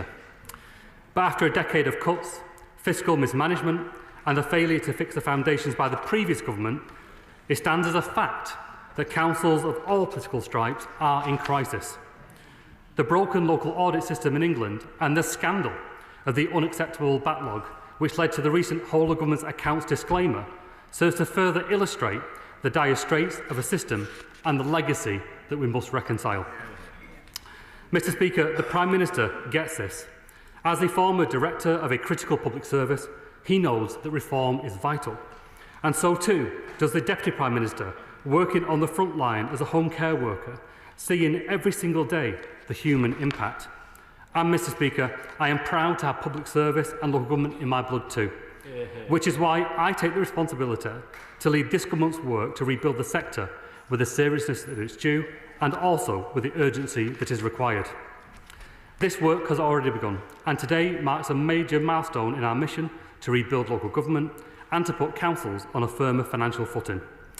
As we publish the Provisional Local Government Finance Settlement for 25-26 and to launch our consultation on these proposals alongside our consultation on wider funding reform.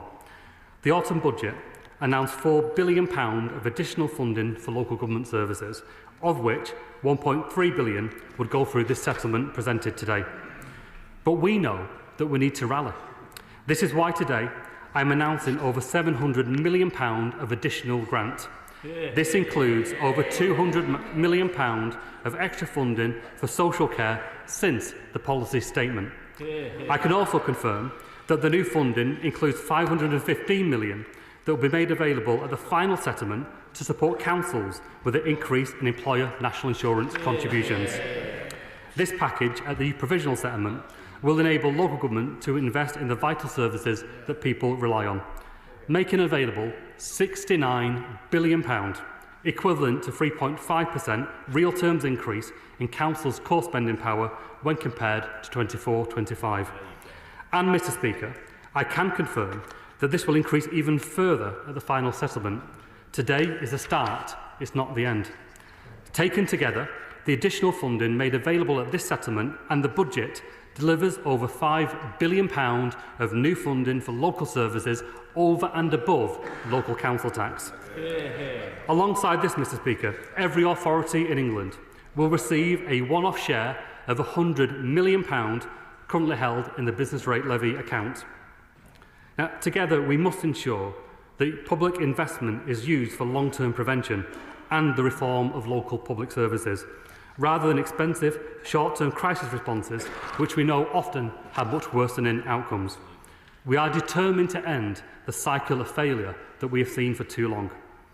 And we will provide certainty by ensuring that no authority will see a reduction in their core spending power after accounting for council tax flexibilities next year. We are also ensuring that taxpayers' money goes to where it's needed the most.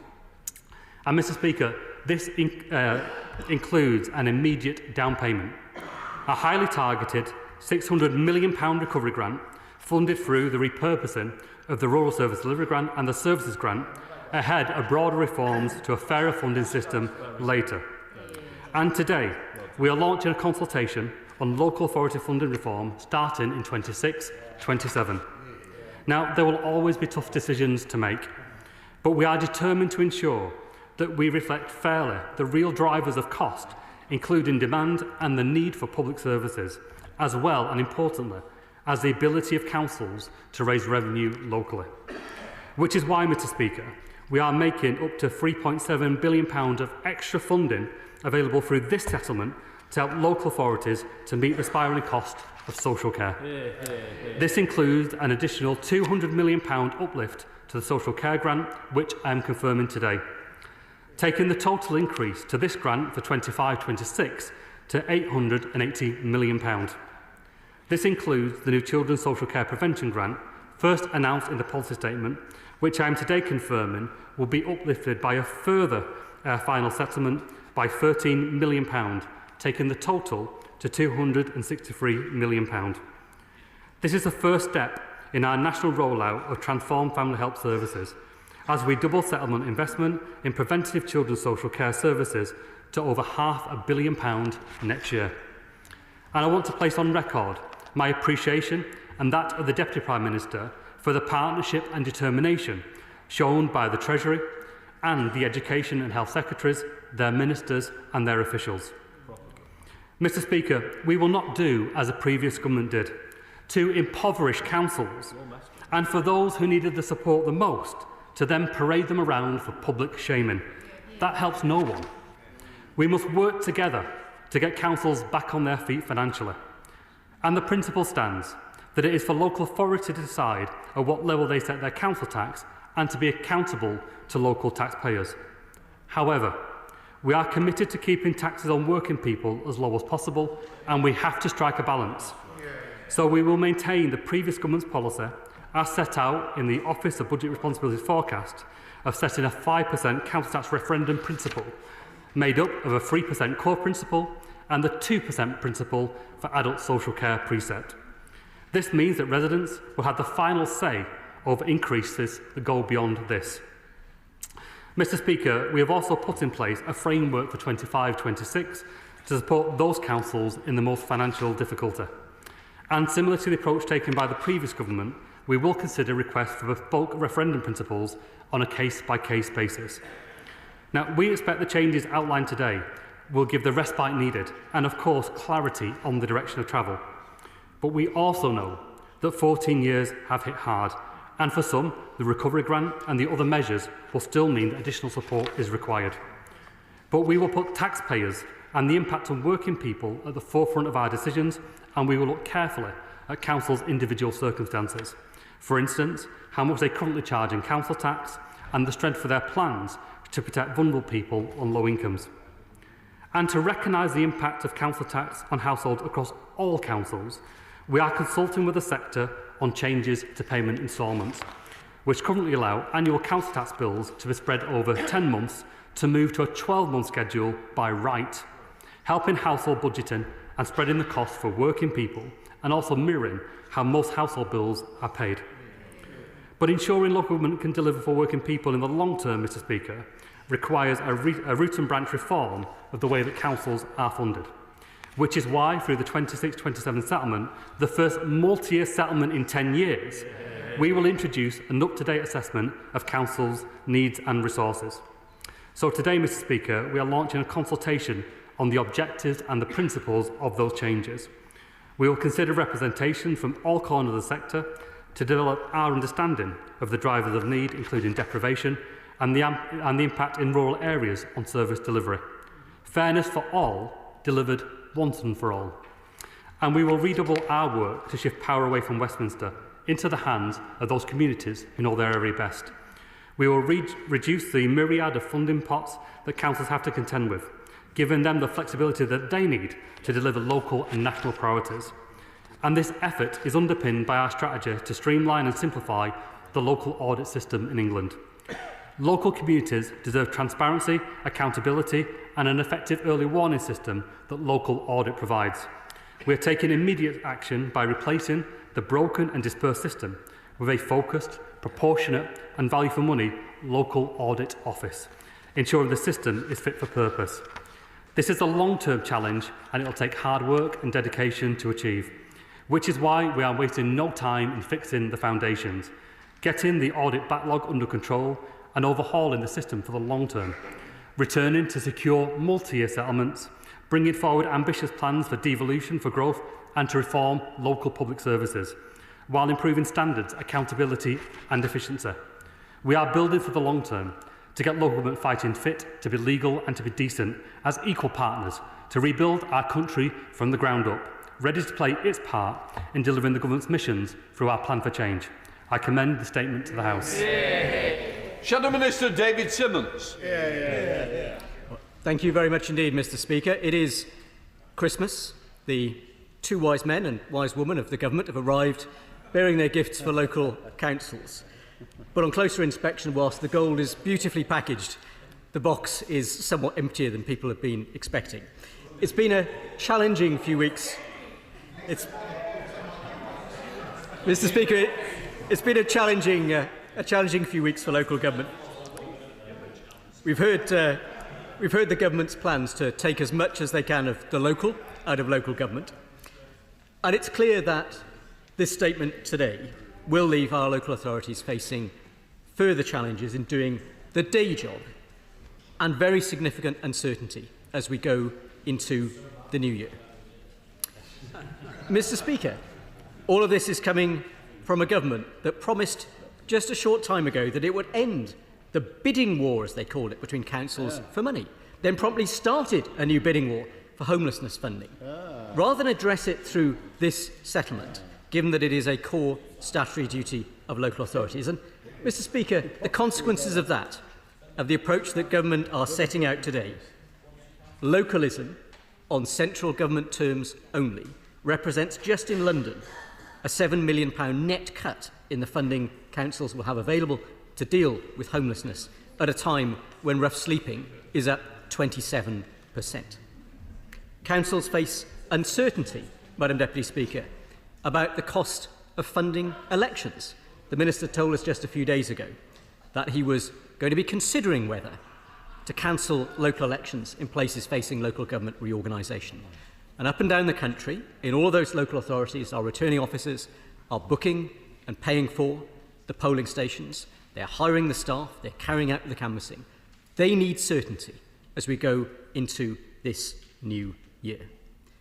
And of course, our councils also face additional and uncertain challenges announced in the Children's Wellbeing and Schools Bill and various statements made by other ministers, which clearly imply a very significant increase in the cost of new statutory duties coming the way of our local authorities, with no clarity about how that may be funded. And all of that on top of the cost of bringing forward local government reorganisation proposals to a deadline early in the new year. It's not clear, Madam Deputy Speaker, whose interests that serves. But for all of those local authorities that may be considering that, that represents a significant additional cost pressure. So in summary, as many of our councillors go away for their Christmas break and try and digest the detail of this with their Christmas lunch, they are going to be facing rumbling indigestion as they realise that their budget pressures are growing significantly, and especially in rural local authorities that face huge losses from the cancellation of funding that supported the additional and quantified costs of local government services in a rural environment. Now, I'm going to be fair to the Minister. The 2.7 billion black hole that we spotted at the time of the budget announcement has shrunk by around 700 million. But let me ask him, when it comes to council tax increases that will be announced by our local authorities in February, how much are they going to have to put the council tax up to meet the shortfalls here? How much are they going to have to put up council tax to cover the government's new approach to asylum, which is driving up the costs of temporary accommodation? When will they provide clarity on the dedicated schools grant override, given the impact that that has on our local authority budgets? When will they provide clarity on the election preparation costs? Given the Local Government Association has identified a 1.766 billion shortfall just from the government's national insurance contributions, when will they announce further funding to cover those costs? And when we consider the cancellation of the new homes bonus means 3 million lost by Birmingham, 3.7 million lost by Buckinghamshire, 4 million from Central Beds, 5.3 million each from Ealing and Milton Keynes. North Yorkshire alone, 3.7 million from that, 14.3 million from rural services grant, an £18 million cut for a rural local authority in this budget, 9.5 million cut from Lincolnshire. Madam Deputy Speaker, it is clear there are very tough times ahead for local authorities as they begin to look at the detail. And the new homes bonus in particular means that the places that have built the most homes are the ones that lose their benefit. Madam Deputy Speaker, if this is fixing the foundations, I wouldn't want to stay in the tent that's the only thing this would hold up in our local authorities. Minister Jim McMahon. Thank you, Madam Speaker. Well, here we go again. You would think after 14 years of councils being on year-by-year watch to find out what position they would be in. They would at least welcome the preparation now to multi-year settlements. They can't even. They had 14 years to get the house in order, and they couldn't even line up to give councils more than 12 months certainty about what was coming. But the one thing that councils were absolutely certain about is that it was only going to be bad news after bad news. When crisis in adult social care, in children's services, in homelessness was rising at a rate of knots, and the government were completely missing in action. That's what councils were facing. And how many councils went bust on their watch? Councils lining up, exactly saying to the government that they couldn't afford. Well, let's talk about Birmingham, because they referenced the £3 million new homes bonus. The new recovery grant, £600 million of brand new money targeted at those councils with high deprivation and low tax bases, just for Birmingham, is £39 million. And that will begin to start the repair work, rebuilding of the foundations. And let me just say this. When we talk about fair funding and why it's needed, we are not going to do what the previous government did, where they put party politics ahead of the public interest. Let me remind them what the previous Prime Minister, the member for Richmond, said in Tunbridge Wells in 2022. We inherited a bunch of formulas from Labour that shoved all the funding into deprived urban areas, and that needed to be undone. I started the work of undoing that. That is a record of shame. It's nothing to preach about. And what this government will do to right the wrongs of the last 14 years and finally get money where it's needed. Public service, not party interest. Select Committee Chair Florence Ashalabi. Madam Deputy Speaker, and I thank the Minister for outlining this much-needed uplift in funding today. And I agree with him in that our councils up and down the country, regardless of political persuasion, need the government to support them, not to criticise and denigrate them, which is what we have sadly had in some cases over the last 14 years. And the Minister mentioned some of the authorities that are still facing those pressures, including Birmingham, Nottingham and Woking, who've already effectively faced bankruptcy. And the LGA has outlined that some, as up to 1 in 4, are likely to need additional emergency support. A report from Sky today outlined that families are stuck in temporary accommodation for an average of 5.5 years. We should not be calling this temporary accommodation. Can you imagine spending the whole entirety of your school life in temporary accommodation, not having your own home?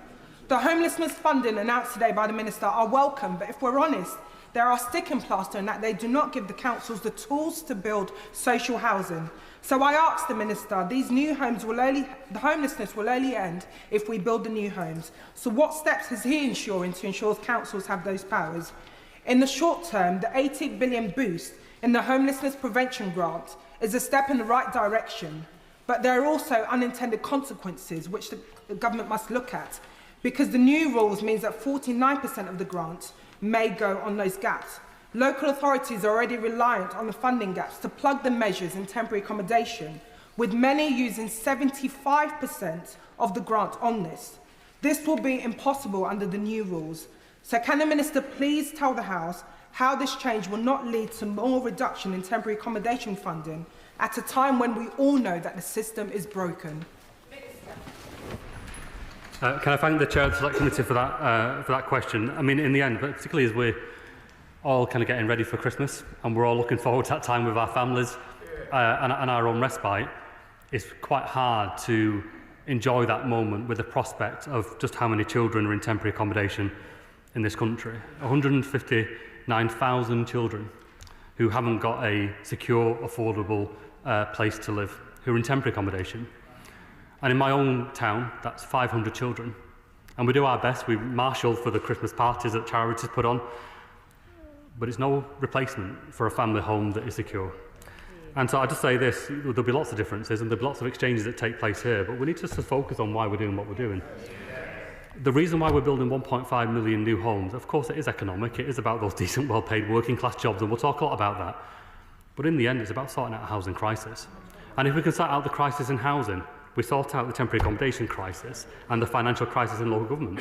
If we sort out the crisis in adult social care, of course we sort out the financial crisis. But we finally deliver on that promise that the state looks after the generation that gave so much. If we sort out the crisis in children's social care, we finally deliver on that state promise that we invest in the next generation coming forward. And so repairing the foundations, of course, it's about financial foundations, that's important, but it's about people, communities, and in the end, that's what we're all here for. I call the Liberal Democrat spokesperson, Vicky Slade. Thank you, Madam Deputy Speaker, and I refer the House to my register of interest as a member of BCP Council. Local government was brought to its knees under the last Conservative government with funding slashed and responsibilities piled on its depleted and exhausted workforce, and I want to thank the workforce of local government at this time and wish them a happy Christmas. I and my local Liberal Democrat colleagues welcome the move for multi-year settlements, something that we've long called for, and the funding announced today for homelessness prevention. I agree with the Deputy Prime Minister and the Minister that we must eliminate the use of B&B, especially for families at Christmas. And I also welcome the consultation announced around changing our funding formula, as listening to our local leaders is absolutely crucial. However, we remain really concerned about the removal of the Rural Services Grant, which suggests that the government really don't understand the nature of rural communities, including the difficulties of providing services over sometimes vast areas and the needs of issues like subsidising public transport and identifying hidden poverty often amongst much older populations that actually cost an awful lot to fund. But turning to special educational needs, it is deeply worrying that councils still have no idea about what is going to happen to the statutory override. And I'd like to ask him how they're supposed to set their budgets in February without this certainty, especially those like Bournemouth, Christchurch and Poole that may literally run out of money. Can he confirm that no council will be forced to join schemes like Safety Valve, which risk the right support being provided to some of the most vulnerable children? But the impact on social care as we go into winter is of greatest concern. Dorset Council shared a letter with me that was sent to the Dorset Care Association, in which the Director of Adult Social Care states, "We simply will not have the resources to meet the national insurance contribution for providers." And indeed, a written question the Minister gave me said that only direct national insurance costs would be covered. What does he say to those providers and to the staff in charities like Diverse Abilities who fear for their jobs this Christmas? Well, I mean, it's important that we have a debate on government finance based on the numbers. And I've said already that no council, when taking into account council tax, will see a reduction in their core spending power. And for her own council, that means at least, and this is before the final settlement, it doesn't include extended producer responsibility, it doesn't include large parts of the grant, but outside of all that, we'll see an increase of 5.8%. And we are covering the national insurance contributions made there. And in addition, we are funding an extra £880 million through the social care grant. So we've heard representations through the sector, but we're not saying that all this will fix everything today. It can't. You know, we're less than 6 months into the new government and we've got 14 years to reconcile. And I hope she doesn't mind, but I am going to remind her that a number of those 14 years were under the coalition government. And what we really miss there that we're now trying to make up is that if we take away that community preventative services that we all know make the big difference, not just in terms of cost but outcomes, then we end up paying at the back end anyway, but actually more and more for worst outcomes. And the cruelty is, the moment that they had in government, except it was quite short, but that moment in government was the time when we should have invested in reform and prevention. And that time wasn't taken, the opportunity was missed, and it's now 14 years later that we're having to reconcile that and fix the system from the ground up, and we will do that. Meg Hillier. Thank you, Madam Deputy Speaker, and I welcome this commitment to local government today and recognise that the Minister has a big job to do to fill some of the challenges that have arisen because of the last 14 years, not least in local government audit. And I welcome what seems to be a commitment to embrace the Redmond review, but could you give more detail about what will replace the Office for Local Government? Minister. Can I thank the member for that question? I think most in the sector would agree that OFLOG, as it stands, the Office of Local Government, had a vague remit, that it was an expensive way of gathering data, and in the end, if it was to be developed, it would potentially risk mission creep, that it would verge into the areas of the previous Audit Commission in the way that was so disliked by local authorities. What we are trying to do is to get the right balance between that early warning system that enables us to see which individual councils are under stress, but also, importantly, whether there are any systemic threats developing where there are themes coming through in terms of liabilities where central government might have to take action much earlier on. So we want to rebuild that early warning system. But we are absolutely clear we are not replacing the Audit Commission. One, it was hugely expensive, and we need to make sure that if there is money, it goes to the front line of local public services. But honestly, councils do not need inspectors going in, marking homework, when councils should be trusted to get on and to do the job well. And so we hope, through the local audit office, because people understand what the national audit office is and we'll bring that with the local audit office, that people will see the benefit of that and it will be embraced by the sector. Joy Morrissey. Thank you, Madam Deputy Speaker. Would the Minister set out how he expects local authorities like my own in Buckinghamshire to absorb with such little notice multi-million-pound impacts from significant changes to the social care funding formula and the effects of NIC's tax rate on the commissioned services and suppliers, particularly charities like Mind, that will be greatly affected by these changes? Well, again, I can say that her own council will see a core spending power increase of 5%. And that's 5% at this part of the settlement. It doesn't include extended producer responsibility. It doesn't include billions of pounds of other grants that will come. So we need to be clear here that this is a genuine attempt, and I think we have succeeded in a very difficult context, of making sure that we give councils the funding that are needed. But it stands as a matter of fact that some councils' local tax bases are stronger for reasons that go back many years and many centuries in some cases, not because of the efforts of the local council, because it is what it is. And what we found for too long is that councils in deprived communities with lower tax bases have done everything that's been asked. They have raised council tax to the maximum, local communities are paying more and more, but increasingly for less and less because they're seeing their neighbourhood service diminish. So there are tough choices, and we don't shy away from that. We are very honest on the face of the oral statement about the trade-offs that have had to be made. But for our own council, in core spending power, a 5% increase will absolutely help deal with the issues that she raised. Pete Dowd. Peter, sorry. See the wise men and woman on our front benches, then Ebenezer Scrooge and Jacob Marley on the other side. Would he agree with me that the statement he has made today is in stark contrast to the legacy left by the benches opposite, which left local government in dire straits? And I think that's a point, really, because the previous government knew just how bad it was, but they put off the tough decisions. So, by way of an example, how many times did the previous government promise in 14 years that they would come back to multi-year settlements that councils knew where they were up to, but they failed to do it? How many times did the previous government say that they would bring in a fair funding review, but they failed to do it? How many times did the previous government say that they would deal with the audit backlog, but they didn't just fail to do it, it got worse. Hadn't we have taken action, it would have been 1,000 sets of audited accounts, and it wasn't about COVID. Those accounts went back to 2015. This was systemic, and it was all on the watch of the previous government. What that meant in practice was £100 billion of public money that they couldn't account for.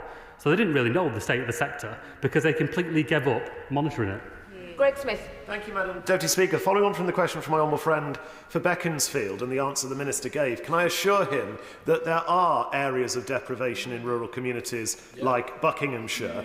And further to the point my honourable friend the Shadow Minister made of whilst the devil's in the detail, the figures already looking like Buckinghamshire will take a multi-million-pound hit from the loss of various grants. Can the Minister give an assurance that rural communities will actually be treated equally to urban communities and that they will not be left behind? I think he's maybe either doesn't know the status of the Rural Service Delivery Grant or is trying to mislead the House. The Rural Service Delivery Grant was not about rural services. There was a large share of rural authorities that should have got the grant who didn't get it. Because it was not about that. When the Prime Minister previously stood up in Tunbridge Wells and said that they have taken money from deprived communities and moved it across, he didn't just mean it for all communities, he meant for party politics. So where were the previous government on the rural communities that didn't get the grant? I didn't hear anybody standing up asking for their rural community to get the money for those services that they're now trying to champion. What we will absolutely do through the funding reforms that are coming is to make sure that deprivation are neither part of that, but also that we do genuinely take into account the cost of delivering services in rural areas. The sector needs a fair funding review, and we're determined to deliver it. Helen Hayes. statement, and particularly the additional funding to tackle homelessness and early help and support for families. I also welcome the principle that resources should be directed according to need. The Minister will know, however, that the elephant in the room of local government finance is the statutory override for SEND-related deficits, due to come to an end in March 2026. Councils will be setting their budgets in the new year through to the end of March 2026. And if there is no plan to address the SEND deficits, many councils will be issuing Section 114 notices.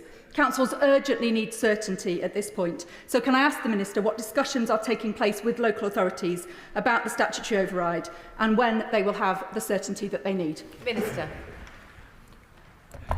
Well, I share the importance and also the significance put on the statutory override, and it's something that is very acutely felt in the department and in the sector. So we're out to consultation now on a number of matters that includes dealing with the statutory override. We're in constant dialogue with the Treasury about how we deal with that in the long term. In the end, it's another example of the legacy that we've inherited, where these very difficult decisions to reconcile, to reform and to repair the system that should have been taken earlier just weren't, but it's very much on our agenda. Select Committee Member Lee Dillon. Thank you, Madam Deputy Speaker. I'd also refer members to my register of interests as a member of West Berkshire Council. And last Christmas, I was the leader of West Berkshire Council. And I can honestly say to the Minister that I would much rather receive in my inbox the settlement proposed by the government than what I received in my inbox from the Conservative government.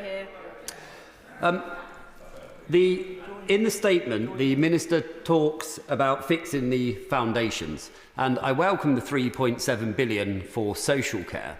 But would the Minister agree that with councils spending up to 2/3 of their budget on adult and children's social care, that actually to be able to fix the foundations, social care needs full-scale reform? And would he support our calls on this side of the House for a commission to undertake that piece of work? Thank you. I'll be honest, we can absolutely agree that we need to reform, but I believe the urgency is today. You know, we think about the number of older people who would have been entitled to adult social care in 2010 who now don't even get the support from the local authority because eligibility has changed in so many areas. There is a crisis, and the crisis isn't just being felt in the homes of older people who have given to this country and deserve better, frankly. It's felt in the acute sector, it's felt in the health service, where we are paying actually far more at the back end because we haven't got that community preventative services in place. And so we're working with the Cabinet Office and Treasury to say, well, let's learn as we go to some of this in terms of innovation and pilots where we can invest to save, invest in those community preventative services up front to try and reduce that demand better. Of course, it's about money, but in the end, it's about the service that we provide. And I appreciate his comments about the settlement in the round. Sean Davies. Thank you, Madam Deputy Speaker. I refer members to my member's interest as a councillor in South and Wrekin and also an honorary Vice President of the Local Government Association. Can I welcome this welcome first step by the government to restore funding for local government after what has been a very difficult 14 years. But in places like mine, which is fast growing in its population, provides outstanding services, is providing leadership to the sector, that on all three of those counts, up until this point, that has not been reflected in the settlement that Health and Wrekin Council has received. And will this government change that? Can I also just gently remind the House that when I was chair of the Local Government Association over the last couple of years, there wasn't a single Conservative councillor who thought the settlement and the approach by the last government was a fair and proportionate one. Minister. Well, I'm pleased to say that this year the core spending power, again, not taking into account billions of pounds of money that will then follow, will be 8.1%. And that reflects the service demand pressures, but also the reality of the local tax bases in that area. Telford, like many areas, does a very good job at providing local public services, but they themselves recognise that the neighbourhood services that most people see, feel and make a difference to quality of life have been the services that have been retreated on because of those targeted services in social care in particular. And so we are absolutely determined to rebuild on adult social care, children's, and to sort out the housing crisis. But we also want people to live in good places that they're proud of, and that requires those neighbourhood services to be rebuilt. It will take time to do that, but our commitment to Telford and to the rest of the country is we're absolutely determined to do it. Mike Wood. Thank you, Madam Deputy Speaker. The core spending power tables that the government have published today show the total government funding for South Staffordshire is down by 7.5%. What does the government have against council tax payers in South Staffordshire? Minister. I'm surprised, given his background, that he's displaying such ignorance of council finance. The government's role in local government finance is to be an equaliser. And so everywhere has the ability to raise tax locally through council tax and business rates. He will know that, but he'll also know that some areas have the ability to raise far more because of their tax base than other councils. It's the job of the government to equalise, to make sure that when it comes to demand for services, that everywhere gets the service provision that they need. That requires government in some places to provide more funding to reconcile that lower tax base so that everyone gets the services that is entitled to. So the presentation that he offers shows ignorance or politics, but I think the country deserves better. Clive Betts. Thank you, Madam Deputy Speaker. Could I very much welcome the statement today and the extra funding that's announced as well. And could I commend the Minister for reminding the party opposite of 14 years of austerity when local government had bigger cuts to its budgets than any other part of the public sector. And while that was happening, of course, the Lib Dems were party to the coalition government when the worst of those cuts were made. Could I ask my honourable friend then two questions? One, when he comes to look at the more fundamental reforms, which won't be in place, we accept, for another year, will he have a look at the council tax system as a whole?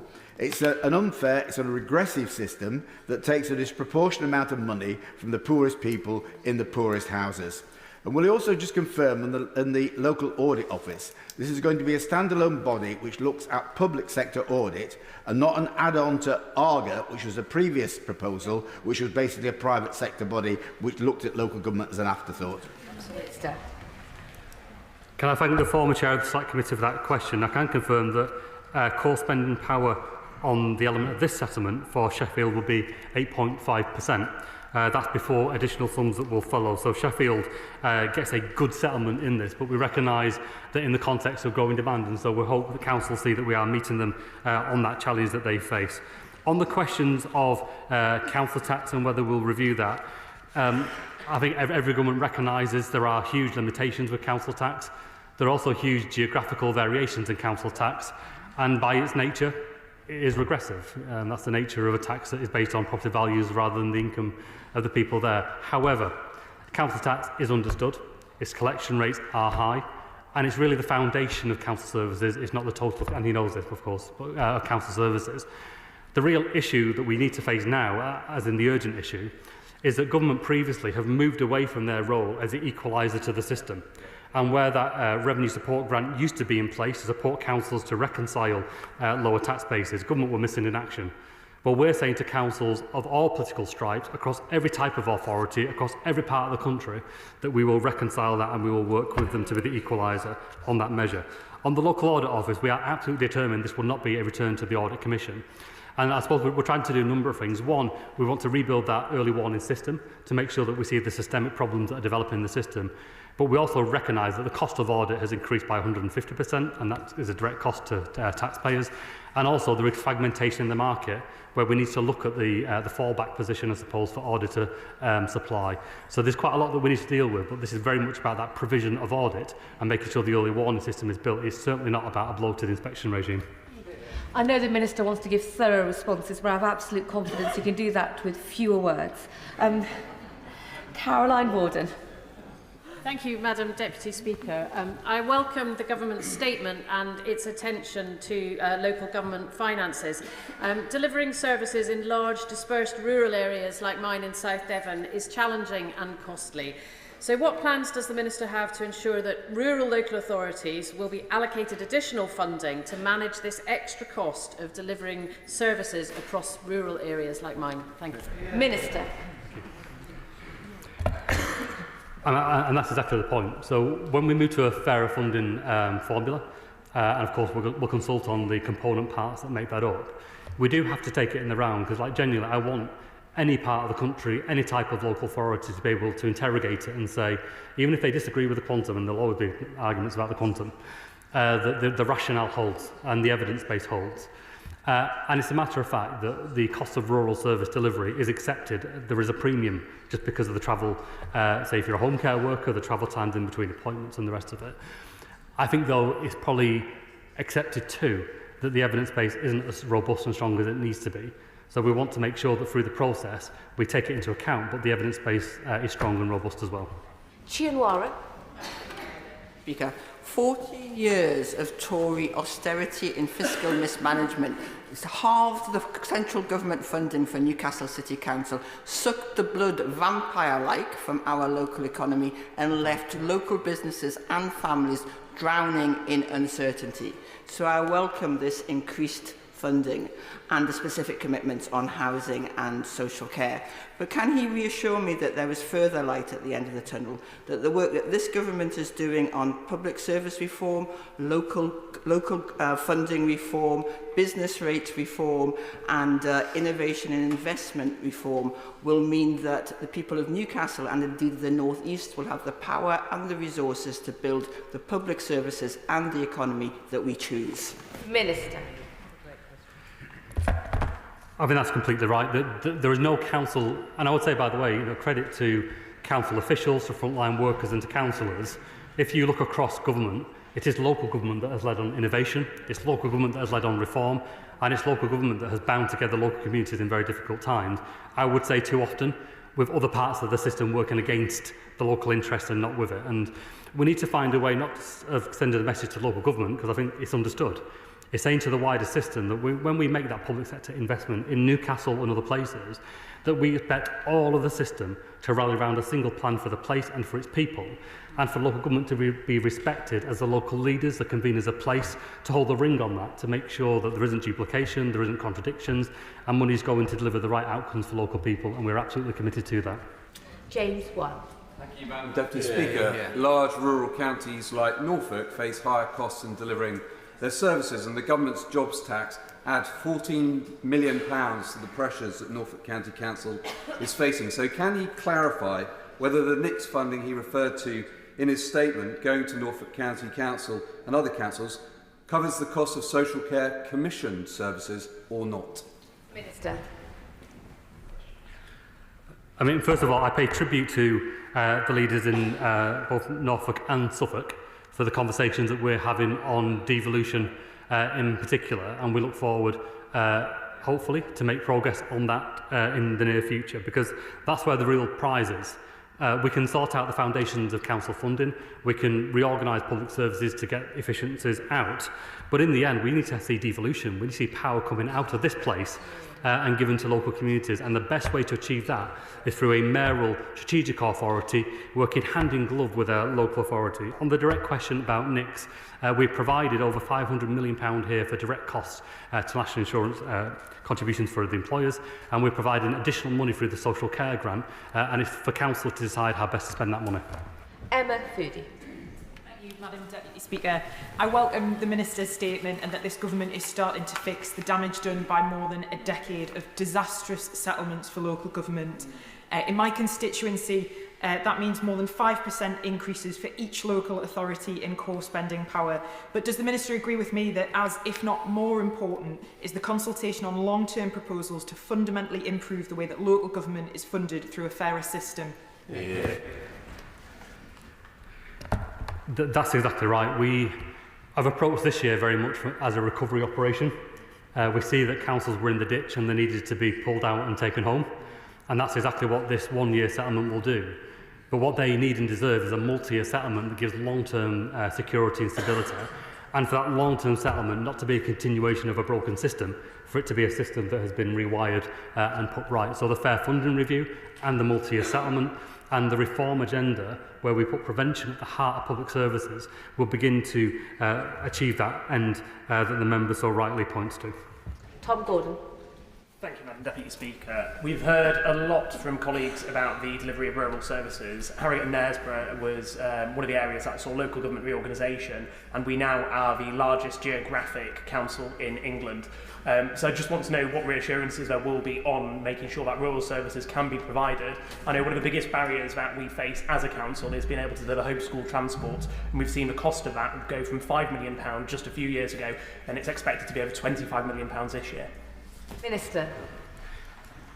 I've covered the rural service element before, so if I can just kind of home in on the homeschool transport issue, which I know is a huge issue in many county council areas where children are being carried further away to get to local school.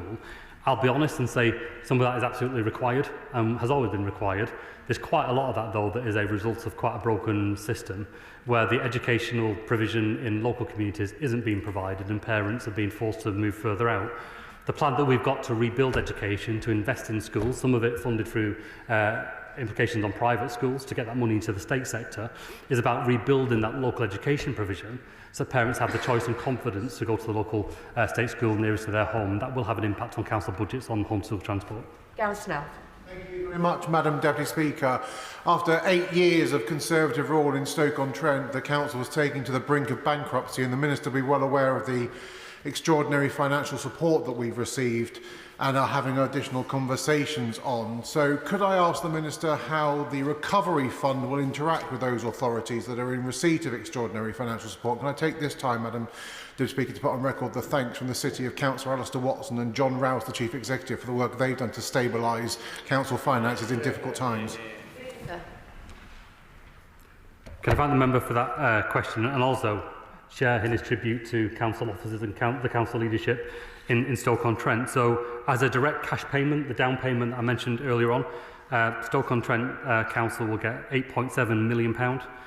Their core spending power will increase by 8.6% just in this round, but they will very easily see that be well over 10% by the time the full allocations come through. That is part of that rebuilding process, and it reflects, again, as I said before, that we cannot punish councils because of their inherited historic tax base. We've got to make sure that the government steps up to its role to equalise the system so everyone has fair access to public services. Clive Jones. Thank you, Madam Deputy Speaker. I thank the Minister for his statement. I recognise and accept the importance of proper funding for areas of high deprivation, but it is important to acknowledge that councils with low deprivation face rising demand for their services. In my constituency, Wokingham, children with SEND are suffering from this lack of investment. They are deprived too, but in ways that are not being measured, and so their council is not getting the funding that it crucially requires to look after SEND services properly. If we want Wokingham Borough Council to get on with the job of delivering more for local residents, how will the Minister ensure that Wokingham receive what it needs? Minister. Can I thank the honourable member for the question, also thank him for coming to one of our surgeries to make representations on behalf of this council. I know that he cares about these issues. I will say that we need to be careful not to think that those who have received the recovery grant are getting it because they are the only places that have deprivation. That is not the case. The recovery grant is very targeted and has two components. One is the strength of the local tax base. So if you're an area with a weaker tax base, that is a factor, but also a high deprivation. And those are areas with significantly higher deprivation than other comparable areas in receipt of that. But we are clear that we need to root out deprivation of need wherever it exists. And the idea of the fair funding review is we'll take into account many different component parts, one of which will be the cost of rural service delivery, some of it will be general overhead, some of it will be premises costs, some of it will be deprivation and need and the rest of it, to make sure that whatever the issue, whatever the context, councils have confidence that the funding is correct.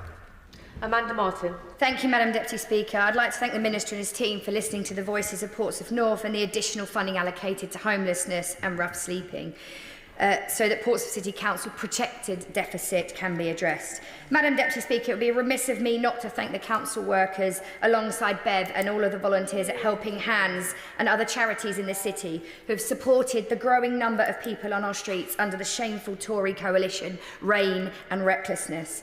Madam Deputy Speaker, can the Minister confirm that after 5 months in government this is just the start of additional support for our councils, and can he also clarify that should the Lib Dem run Portsmouth City Council need further advice, his door is always open?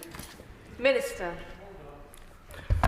Yeah, can I thank you for that question? Also, congratulate her on her PMQ earlier on and making the case for that. So the Council's overall core spending power will increase by 7.8%.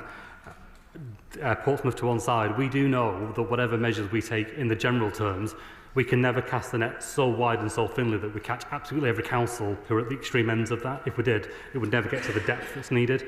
So the door is absolutely open to any council that needs a conversation about their particular circumstance. And regardless of party politics, they can have absolute confidence that we will deal with it professionally, appropriately, and with the respect that's needed for those councils. Members will know if they're not here for the opening statements that they will not be called during the statements. Callum Miller. Thank you, Madam Deputy Speaker. I draw the House's attention to my declaration of interest as a county councillor in Oxfordshire. In my constituency and in my surgeries and correspondence, the frustration, desperation and anger of parents and children with special education needs is constant and shocking. Their needs are not currently being met. And as the Minister has acknowledged, the funding shortfall for the high needs block is significant and has led to a deficit which the Local Government Association estimates will be £3.6 billion at the end of this financial year. So I very much welcome the Minister's focus on this and that of his colleagues in the Department for Education. And can he assure parents and children in my constituency that come the multi-year settlement to which he's referred, the needs of these children will be adequately met for the future and the needs of the councils who currently face these huge deficits will be addressed? Minister. Yes, I can confirm that we are providing, with the support of the Department for Education, new funding of £1 billion to support the high needs block in SEND for the reasons that he says. But we also know that money today is not the answer in the long term. We've got to reform SEND provision in the mainstream so that parents and pupils get the support that they need. Josh Winter-Glynn. Thank you, Madam Deputy Speaker. I welcome the money for homelessness in today's statement. Evidence increasingly suggests that prevention works in homelessness.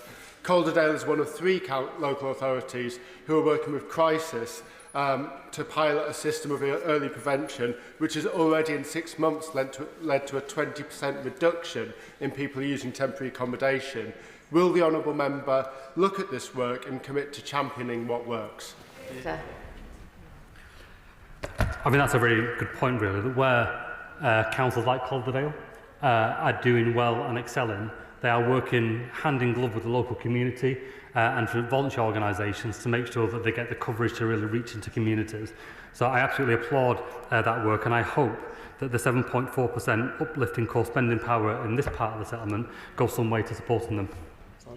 Jim Shannon. Thank you, Madam Deputy. Can I thank the Minister very much for a positive statement in relation to the funding that's available. Government policy states that local government is the foundation of a good state, from bin collections to driving economic growth. I believe it is paramount that this is done across the whole of the United Kingdom of Great Britain and Northern Ireland. So can I ask the Minister this very specific question?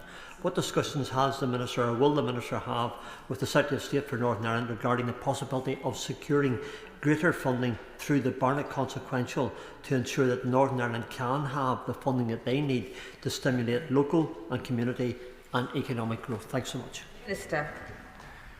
I'll probably be a bit careful, given it's a statement for councils in England, not to stray into that. But I think the premise of the question about adequate funding for local public services is correct. And let's remember that councils deliver over 800 different services to local communities in England. They employ over 1 million people, many of which will be local people of the community.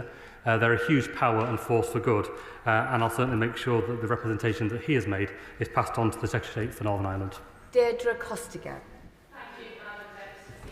Massive cuts to local government services by the previous Conservative government have seen rough sleeping more than doubled, and families in temporary accommodation regularly forced to move from hotel to hotel with their belongings in black sacks. So I welcome the record £14.7 million in homelessness funding his department has awarded to Ealing Council, almost a £4 million increase.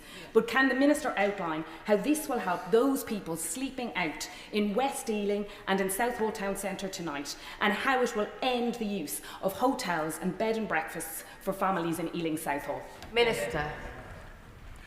Well, I mean, that's precisely why we've provided an extra £233 million in order to meet the demand. But we don't take any pleasure or pride in that, actually. We think it is not a sign of a system that's working that we have to keep on providing more and more money into temporary accommodation to the benefit of hotel owners and not the people who need a safe, secure and affordable home. And so this has got to be part of a wider plan, and that's why the 1.5 million new homes are just so important. If we don't provide those safe, affordable homes for people, we're always going to be in this cycle of trying to play catch-up, and it's not sustainable. Emily Darlington. Thank you, Madam Deputy Speaker. Can I too welcome the absolute multi-year certainty that's given by the statement today. As a former deputy leader of Milton Keynes Council, this is the kind of certainty we asked for, rather than getting a letter on Christmas Eve, usually, setting out what it might be, already halfway through our budget setting process. I also welcome the fact that that Milton Keynes is getting over 7 million to prevent homelessness, and can I welcome the fact that there'll be transparency. But can he give reassurances to Milton Keynes that with the loss of the new homes bonus, there will be additional funding given to Milton Keynes to make up for that difference? Minister.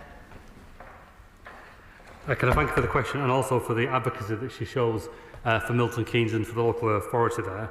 Overall, core spending power in Milton Keynes will increase by 6.1%. That's only part of the settlement here. They can very easily expect that to increase in the final settlement, and that shows that the government is working in partnership with the council to deal with the issues that she raises. Natasha Irons. Thank you, Madam Deputy Speaker. And I welcome the extra funding going in to tackle homelessness, especially the £15 million allocated to Croydon Council to tackle homelessness there. But after 14 years of members opposite turning their backs on local councils, local councillors and the communities that they serve, does the Minister agree with me that there is a cost to doing nothing when it comes to reforming local government funding? And can he outline what kind of support might be available to councils who are still carrying large amounts of debt? Thank you. I think there is a legitimate question to ask probably the previous government about why on earth councils in some cases were allowed to borrow to the extent that they were, proportionate to their revenue. In the end, some councils have found themselves on the wrong side of that. And I'll be honest, when we're designing the recovery grant, that is about deprivation, it's about low tax bases. When we're dealing with the quantum, that's about directing money to particular services. There will always be councils, and Croydon will be one of them, that because of their unique situations, it's outside of that general allocation, but we are ready to have one-to-one support conversations where needed. Chris Vince. Thank you, Madam. Wish you a lovely Christmas break. And can I welcome... Don't put me off. Can I take an opportunity to welcome the Minister for his statement today? As someone that worked for a homeless charity in Harlow, I welcome the at least an additional £1.2 million worth of funding to support homelessness and rough sleeping in Harlow, as well as an additional £1.6 million of funding to neighbouring districts, which partly overlap myself and the member opposite. I would also like to mention, coupled with the multi-year funding for councils, which is something that I achieved cross-party support for in Harlow District Council Chamber. Does the Minister agree with me that this shows a clear desire by this government to support the most vulnerable people in my constituency, but that it must come with joined-up thinking with the £1.5 million new homes planned and also the investment in our NHS? Minister. That's a very cute way to get a long question in. Merry Christmas, Madam Deputy Speaker. He's absolutely right, and can I pay tribute to the work that he does to represent the people of Harlow and also the local authority, and we absolutely stand ready to work for those long-term funding settlement issues to make sure that we genuinely rebuild the foundations. Peter Lamb. Thank you. I commend the Minister for his work in bringing forward this settlement to secure a fair deal for the sector. But the elephant in the room is temporary housing, as many members have alluded to.